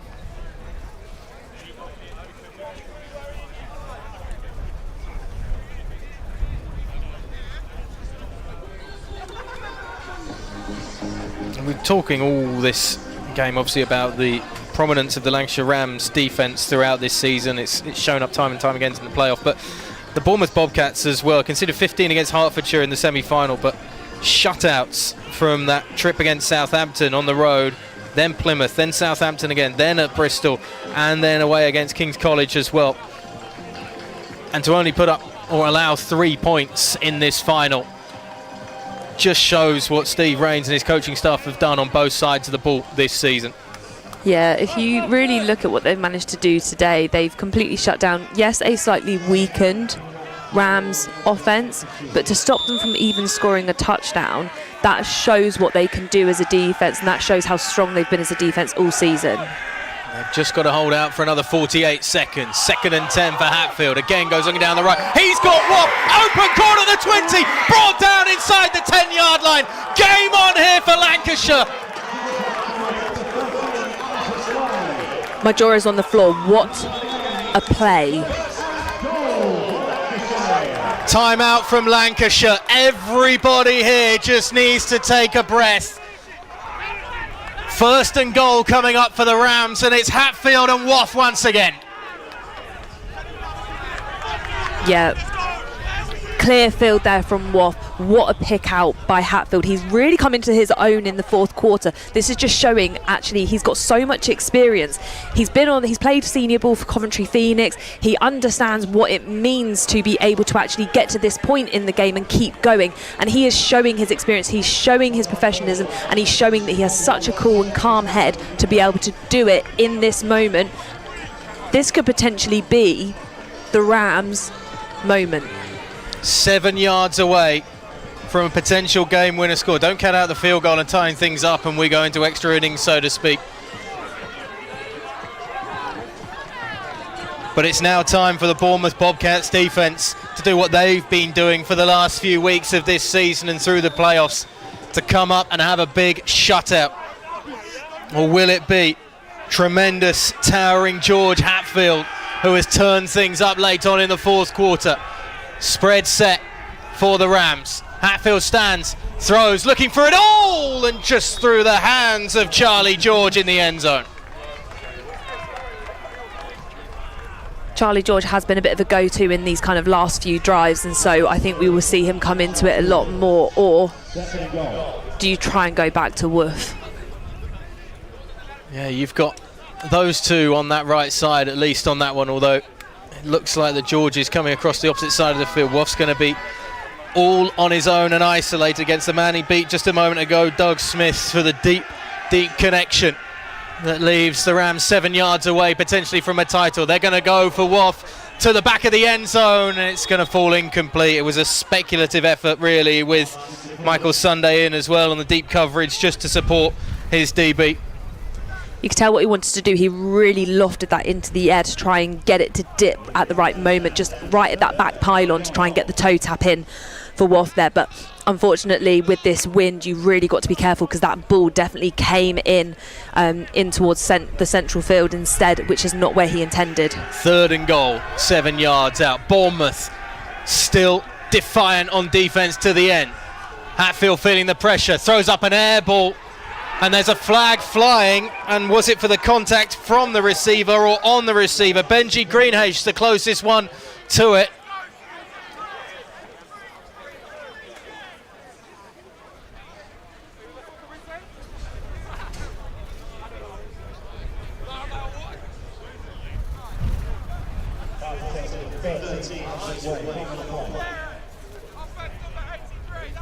Declined, 4th down. Yeah, the call was on Benji Greenhage, which is why it's declined, and we go to the down that decides all the marbles in the Div 1 trophy final. Surely they've got to be going for it, and they can't be bringing out their kicking team. It's the field goal unit that's out. Aubrey Williams there.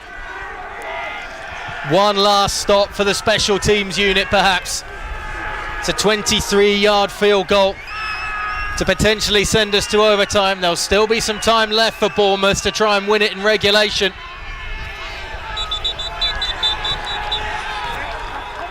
And as someone moved early on the Rams, and the last thing that Aubrey Williams wants is this being moved back 5 yards.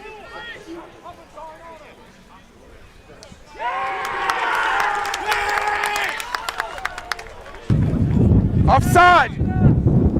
On the defence, this penalty will be enforced half distance to the goal. Still, 4th down. Half distance to the goal, and you're keeping the field goal unit out for the tie.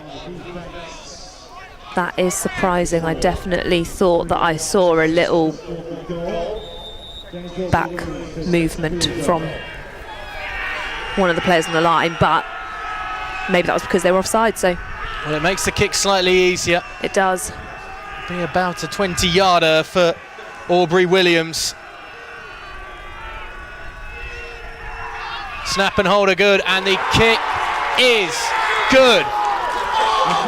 We have a tied game. Honours even with 22 seconds on the clock. James Aubrey Williams. Points in the first half, late on. Points in the second half, late on. And he has been needed to keep the Rams in this game. And Bournemouth's offence now has an opportunity to snatch it. Are you surprised they didn't look to go for it on 4th and goal from the 4-yard line and try and win it right there, the Rams? Yeah, I was quite surprised, more because they were moving down the field really well, and especially with how George Hatfield's been playing, he didn't have the best first half, but kind of this final quarter, he's really been gaining momentum. His passes have been great. Everything's been falling into place for him, and he's really starting to connect with his receivers. So I was quite surprised. I know that he did have those 2 passes, but they were extremely lofty, and they didn't go into the pylons where he wanted them to go because of the wind. And so I thought they might play it a bit smarter and look at those real flat balls that he's been able to absolutely nail those last couple of drives. So I was quite surprised they didn't go for it, because they had momentum in their favour and they had been playing really positively, but maybe this is what they were looking for, is just to tie up the game so that they had then more opportunity to then win it in overtime. Who knows? And the ball's just fallen off the kicking tee, which will delay the restart for James Aubrey Williams.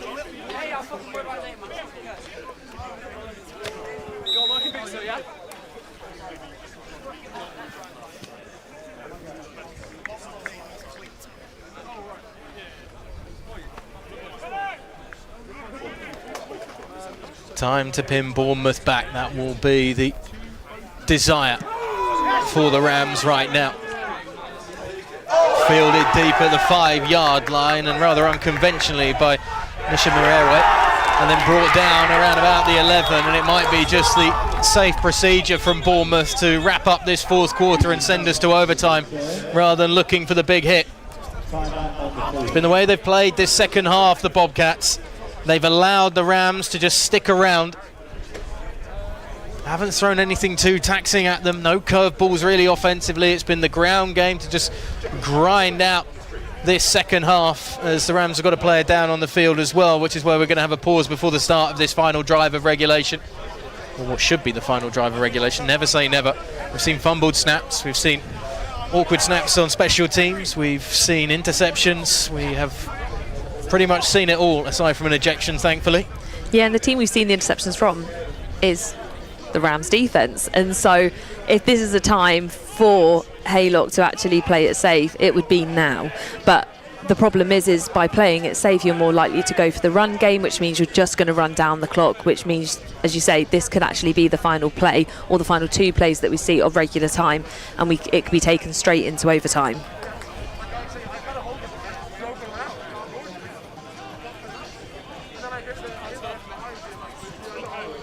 Well, let's delay due to a player still receiving medical attention down there.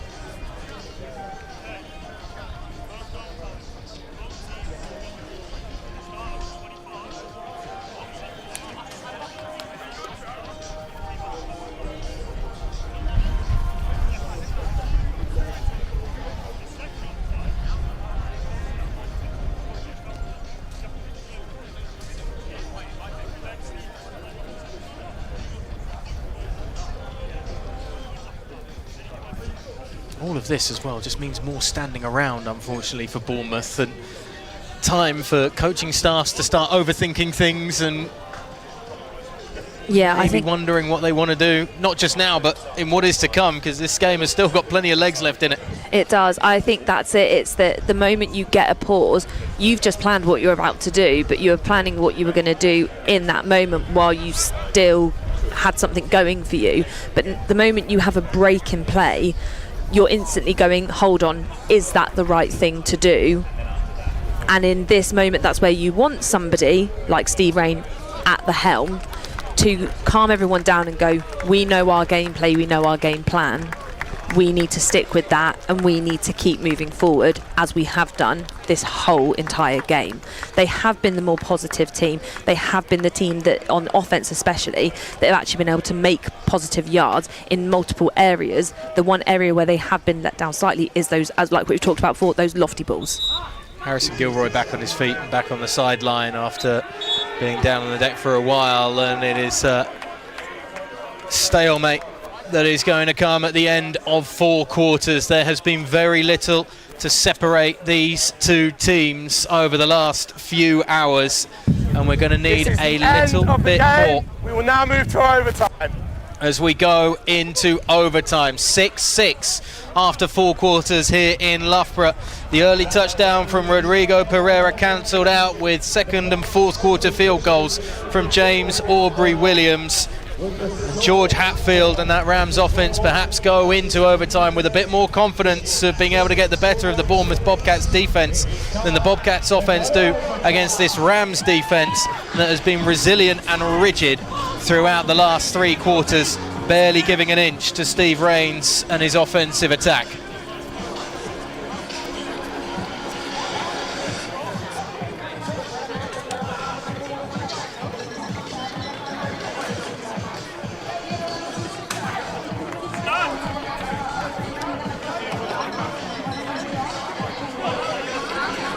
So we'll move into overtime. The captains will meet in the middle and go to coin toss.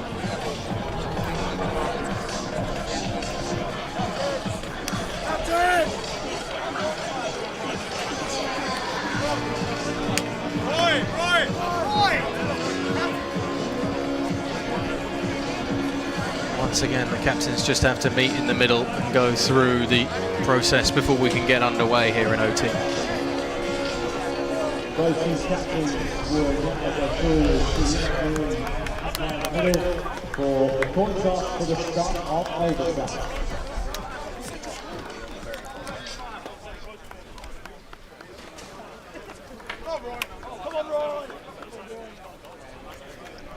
Okay then guys, 4 quarters couldn't separate us, so we'll play some overtime, yeah? It's really easy. Both teams will get an opportunity to possess the ball from the 25-yard line. If you get a defensive score, that ends the game immediately. On the first set of series, you can kick for 1. The second set, you have to go for 2. If we get to a third overtime, God help us, then it's an alternating 2 points, okay? Sound good? Happy? Any questions? Same again, Bournemouth logo, Lancashire logo, whoever lands face up, they're going to be the winner, okay?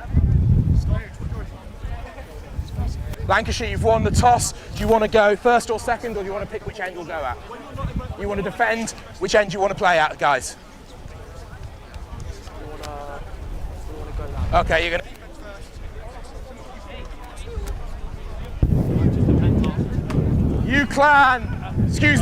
Lancashire won the coin toss and elected to defend. First down, Bournemouth. So Lancashire are going to try and let their defence at least give them a foothold in this overtime. Both teams will get the opportunity to possess the ball on offence unless there is a defensive touchdown on the first possession of overtime. And you wouldn't bet against the Lancashire Rams doing that, to be honest, with the way the defence has been this season. But it will be Bournemouth that will take possession of the football first. And they can go for a 1-point conversion on the first attempts after touchdowns, but after that it's 2-point conversions only. If everybody's settled, we will begin. Winner takes all. We've got the delay as well to our next game coming up, which will, I'm sure, frustrate some of the coaches at SGS and Brunel as well, who are away elsewhere warming up and getting ready for their final. The Vars will start hopefully on time still at 2 o'clock, but we may have a delay to that. Haylock comes out from the 25-yard line. And they give the handoff to Pereira, the only touchdown scorer of the day so far, and it's a surging run from the number 7 that gets them down inside the 5-yard line. What a time to come out and make your mark again. We hadn't really heard much from Pereira in that second half, and what a time to come out and actually show out in this overtime on that first drive, getting them down to first and goal. Well, if there was any doubt that the run game was starting to tire or that this Rams defence was all-conquering still, there certainly is some. Pereira able to rock and roll the big bodies up front. They'll give it to him again. He'll look to do the exact same thing, reaching for the line, but short by maybe a yard. Yeah, extremely close. You could see his body mid-air as the defenders were holding him, just etching to try and get it forward. It's one of those moments when he's just gone over to his coaching staff and said, look, just give me the ball. Just give me the ball. Let me be the guy to go and win this for you. It's what they did in the first half, and it worked. The whole of the second half, we barely saw him. Joe White coming in as well, the big defensive lineman who we've seen throughout today, just to help out on offense on one of the key drives, one of many potential key drives that could come up in overtime if this stalemate pretty much continues. It's going to be Haylock trying to surge over. Signal from the officials is touchdown, and Bournemouth are on the board in overtime. They keep it in the hands of Joseph Haylock, who just has to surge forward for a 1-yard QB sneak. And the Bobcats finally get another 6 on the board, and we've been waiting a long time in this game to say that. We know that a lot of Uniball fans also have their NFL teams that they support, and everyone loves a tush push, and that is the reason why you bring in people like Joe White, because they are the people that can push those guys forward and give you that space to be able to get over the line. Now that puts the pressure on the Rams offense, with the extra point to come here from White. Snap, hold are good, and the kick is good through the uprights. 7 on the board. First time we've been able to say that today. First 7-point haul of the day here on Touchdown Tuesday, and it comes right at the right moment for those Bournemouth Bobcats. A team that have continued to defy the odds stacked against them, and now they put the pressure on the shape of George Hatfield and the Lancashire Rams offense. Bobcats clearly wanted a fairy tale ending to a fairy tale year, making this come all the way down to overtime to put it straight in for a full 7 points. Happened so quickly as well. We've not seen that offense move that quickly throughout this second half. Hatfield. Spread offense out in front of him as they give the handoff up the centre. Again, not much running room for McDermott back in the game once more. We've seen him walk out a couple of times just hobbling, but he wants to be part of perhaps the biggest moment of the Rams season. 2nd and 9. Must score a touchdown. Hatfield stands, waits, sacked down at the 30-yard line and falling back to the 34. Joe White, once again, one of many in on the tackle.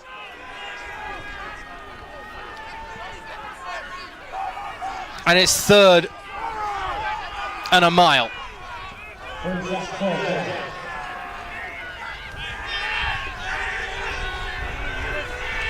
Hatfield needs time for something to develop surely here in this situation. They'll have 2 shots at converting this, of course. Hatfield does go looking for it all straight away, looking for Watt. Can't make the grab, was just falling back behind himself.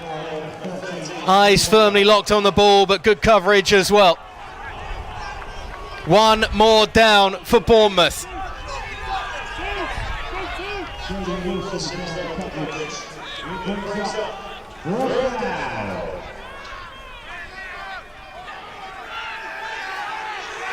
Title on the line. Backup QB elevated to starting QB for the playoffs. What's Hatfield got in the locker? Steps into the pocket, throws incomplete, and Bournemouth Bobcats win the trophy final. This is the end of the game. End of the game. A 7-point deduction at the start of the season.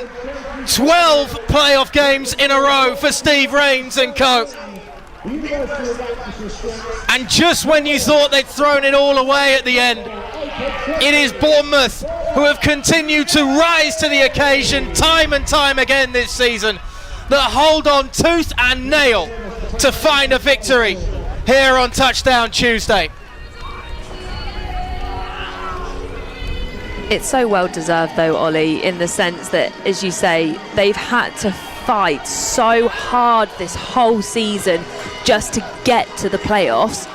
They then absolutely went, I don't even know the words to say it, but they managed to do everything in their power to get here, and so for them to actually now lift the trophy, it truly is that ending that you want. They're all so happy right now. They're congratulating each other because this truly was a team effort today. You can't say that there was one person on that Bobcats team that was just the absolute pinnacle of what they did, because actually they had so many people doing their jobs correctly throughout the whole game, and it showed because they were the team that managed to get a touchdown on the board. And unfortunately, like UCAN Rams, their defense did everything they possibly could to stop that Bobcats offense, because they were on fire today, and in all honesty it could have been a lot more if those Rams defense were not as tight as what they were. You can see just at the back of the queue they're looking away for a moment, but Sam Bloomfield, who has been very generous with his time coming into this encounter and what is one of the culmination of a difficult season to say the least. He's insisted that this team were never rocked, and it was indictment of the culture that he and his coaching staff have built, that when Charlie Martin went down there was never really a rattle out of the team in terms of unity and belief.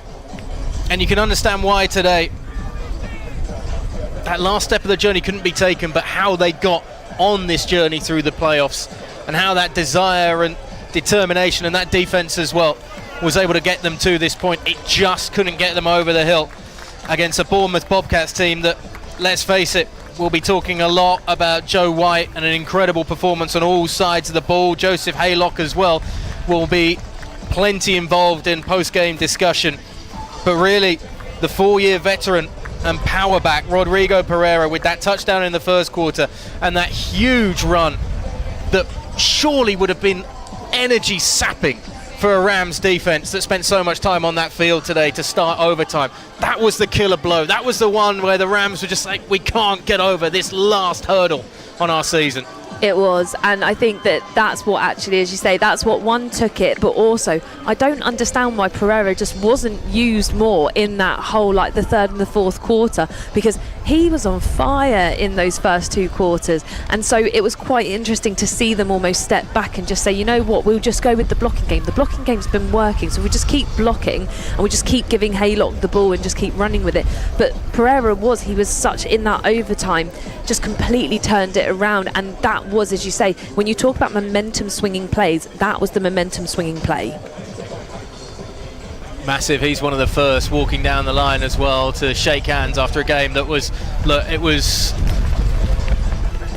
a little chippy at times, and it just showed the intensity that I think both of these teams knew that they had to bring in a contest that was so finely balanced. As you can hear the wind still whipping around, we've got to just make sure, because there's some of the awnings on the scaffolding around this place that are just starting to come loose with the wind as well, which we'll be careful of. There's also a few of the Brunel and SGS Pride players as well, just making their way around to get ready for what's coming up next, and the Vars final on the way after this. But we have to give Bournemouth and the Bobcats their moment in the fleeting bits of sunshine that are coming through the clouds here, because Steve Rains has been adamant that, you know, this team were very open and honest at the beginning of the season about that administrative error that led to the 7-point deduction. They were very beneficial for themselves in kind of opening themselves up and saying, look, we've made a mistake. That points deduction was reduced because of that, because they were open and did it the right way at the end of the day. And it shows that doing things the right way, and even if you face those consequences, it doesn't take you out of the game, it doesn't put you out of the moment. And they found their moment right now here on Touchdown Tuesday. It's interesting because you actually think about that points deduction, and if they hadn't have had that points deduction, they'd have been in a much better position. But actually, would that have brought them to this final, and would that have led them to the trophy? It's all sliding doors moments, isn't it? It's all sliding doors moments. And does it give you just that chip on your shoulder as well, that determination to go and post shutout after shutout after shutout from that away game against Southampton onwards until the semi-final against Hertfordshire? Yeah, you've got to say that their season has truly set them up to be a championship winning team. Great to see as well Joe White just immediately decking himself out in the Ireland flag as well and enjoying it, and very much enjoying the fact that he's been called up for the Irish Wolfhounds. It'll be interesting to see what happens as he continues his footballing journey in Brit Ball. I mean, one of these standout players of the day. It's a grueling season when you're only playing one side of the ball, but when you're involved so much everywhere, and there are a fair few as we see them walking off, they're actually just walking up and putting their arms around him and recognising the effort that he's put in throughout this season in multiple positions. Yeah, he truly has been, I think, the go-to today for them, and you saw that with the fact that we saw him on special teams and we were like, okay, he's on special teams. You see him in his defensive lineman position, you're like, cool, he's doing that and he's making good plays. But then suddenly, next thing you know, they're really wanting somebody to come in and be a blocker as in the backfield for the quarterback, and you're like, right, who are they turning to? Apparently Joe White again. Yeah, if you need, Joe White will provide. I'd never go as far to say as a jack of all trades and master of none, that's for sure, because he seems to be pretty good at most of them. I mean, his best punt was probably his first one of the day that pinned the Rams deep down inside their own 5-yard line. Didn't quite see as many coffin corner ones from him. But on that defensive line as well, coming up with a few sacks and getting involved in the tussles in the backfield that really hampered George Hatfield, who we had brief spells of that composure and poise that you need to see from a quarterback in difficult situations. It's very difficult to get that, particularly when you've been thrown in at the deep end and your first game as a starter was in the playoffs. And it was only on a few occasions as well that he got that rhythm with Isaac Waff. When it worked really well. Will there be a little part of this Rams season where they go, would it have been different with Charlie Martin at the helm? Yeah, just as like what we've said about the whole points deduction for Bournemouth, if they'd had that points deduction, would that have prepared them as much for this game, or would they have even got to this game? You've then got to say the same for the Rams.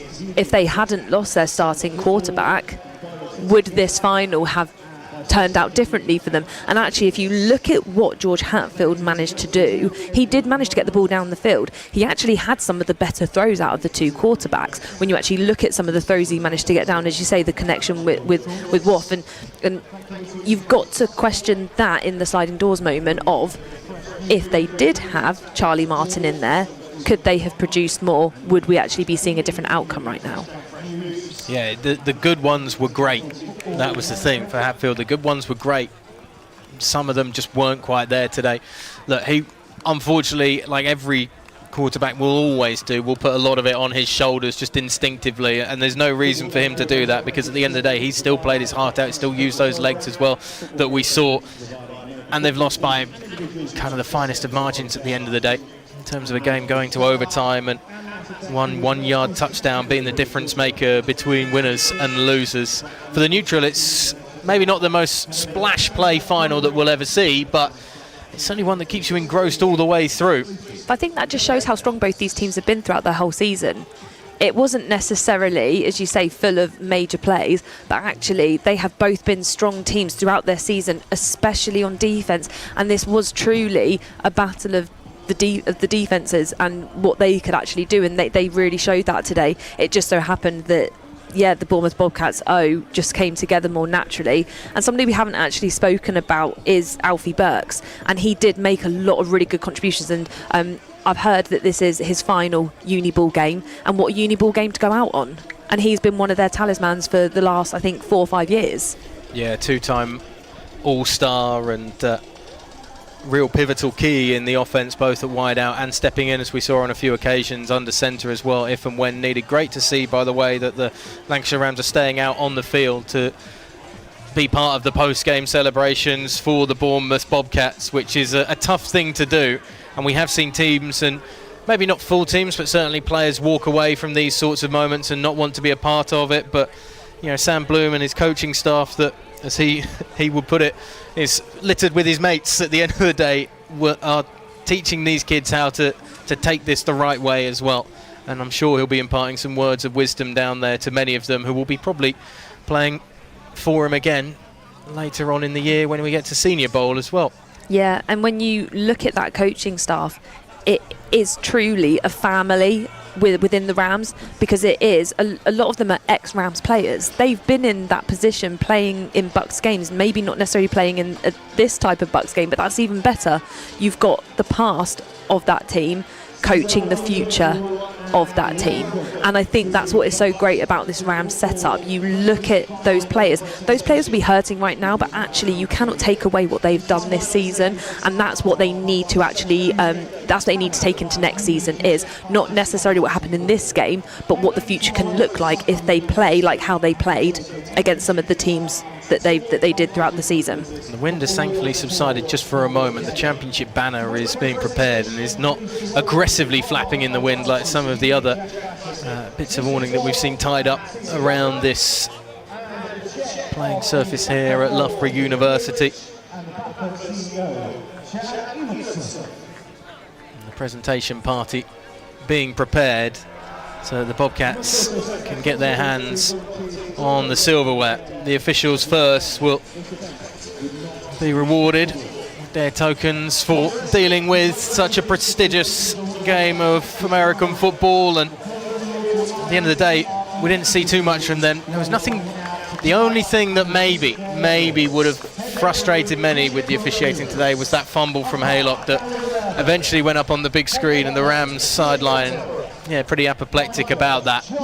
Yeah, I think that was the only mistake, as you say, the big mistake that was made, was missing that fumble, especially as it was so close to the sideline. You would expect that sort of thing to be picked up.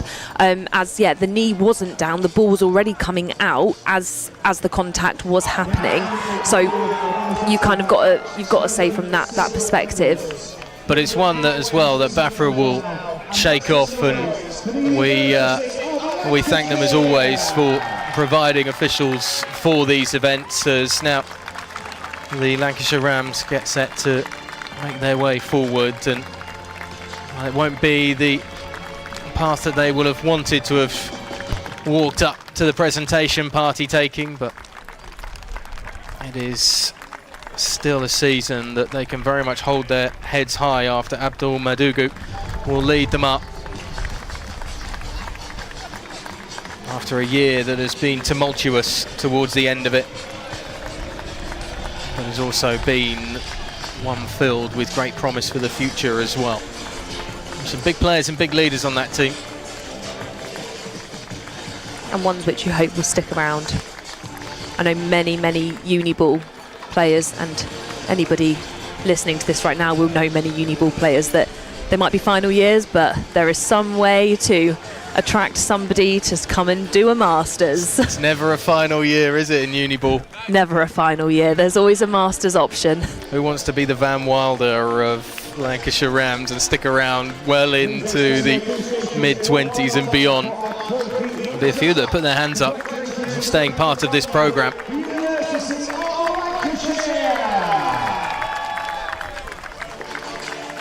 Some great applause as well from those in attendance, who I imagine have been through every roller coaster of the season with the Lancashire Rams and their players.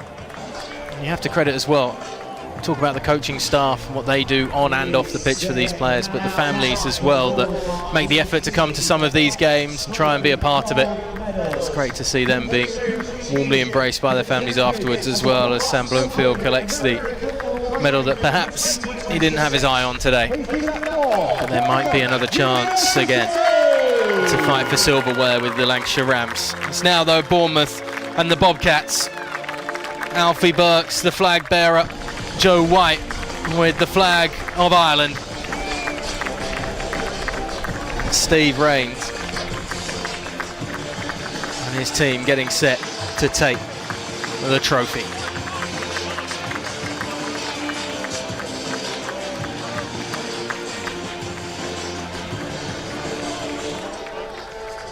have to say the sporting success has always evaded me, so I'm never really sure has gone through the heads of these players in these sorts of moments, whether it's relief, whether you have the I've achieved something I've been driving all season for, and then suddenly you go, well, what's next? Or, well, there are a few things that are coming up next in terms of next season for the Bobcats, but it's definitely a moment they can stand and very much try and take in as much of it as possible.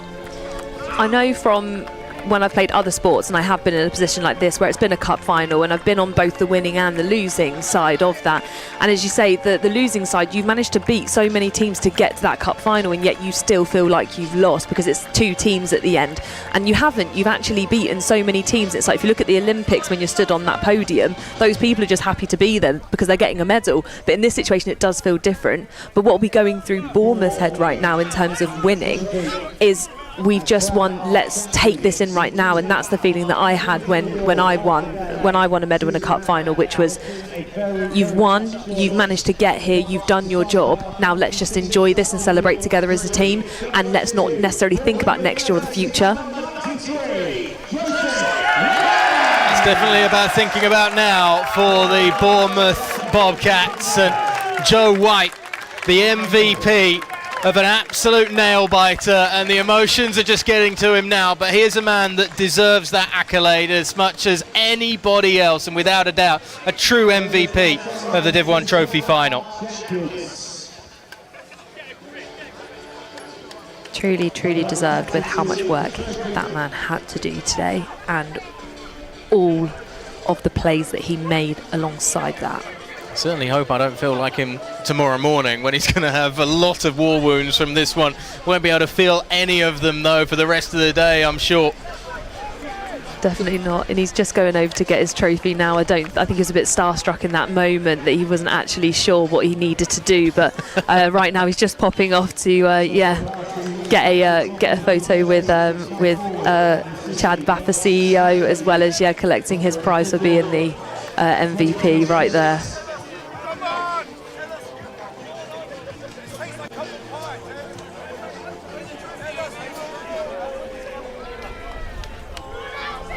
Credit to Joe for his individual performance today, but it's been a team collective all year for the Bournemouth Bobcats.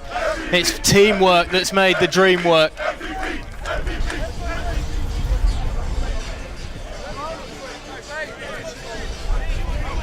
But now all that's left to do is for them to lift that trophy. It's going to feel heavier than perhaps it would have done maybe 3 hours ago or so when we started. Alfie Burks gets the honour.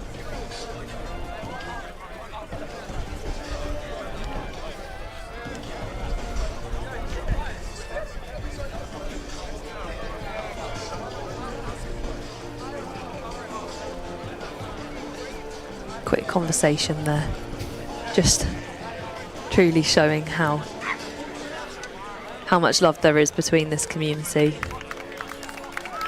Yeah, it very much is a community. A slightly premature lift there by Burks, but this one's the one that's going to feel the best. Div 1 Trophy final winners, the Bournemouth Bobcats, against all odds this season, and edging it out in a nail-biter over the Lancashire Rams, but deserving victors, and a Herculean effort from the side, from the South Coast.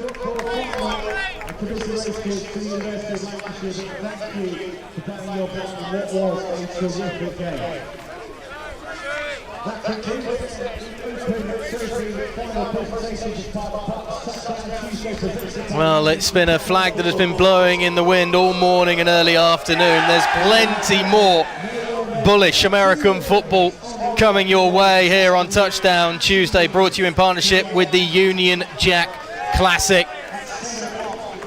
But the first piece of silverware has been handed out. It's one that maybe many didn't think was going to be handed out to the Bournemouth Bobcats, even though many had them as certainly favourites. But stacked behind the 8 ball to start the season, they come up victorious with an overtime win here in Loughborough. It is Bournemouth 13, Lancashire 6, and the Bobcats will go bouncing back to the South Coast with the silverware.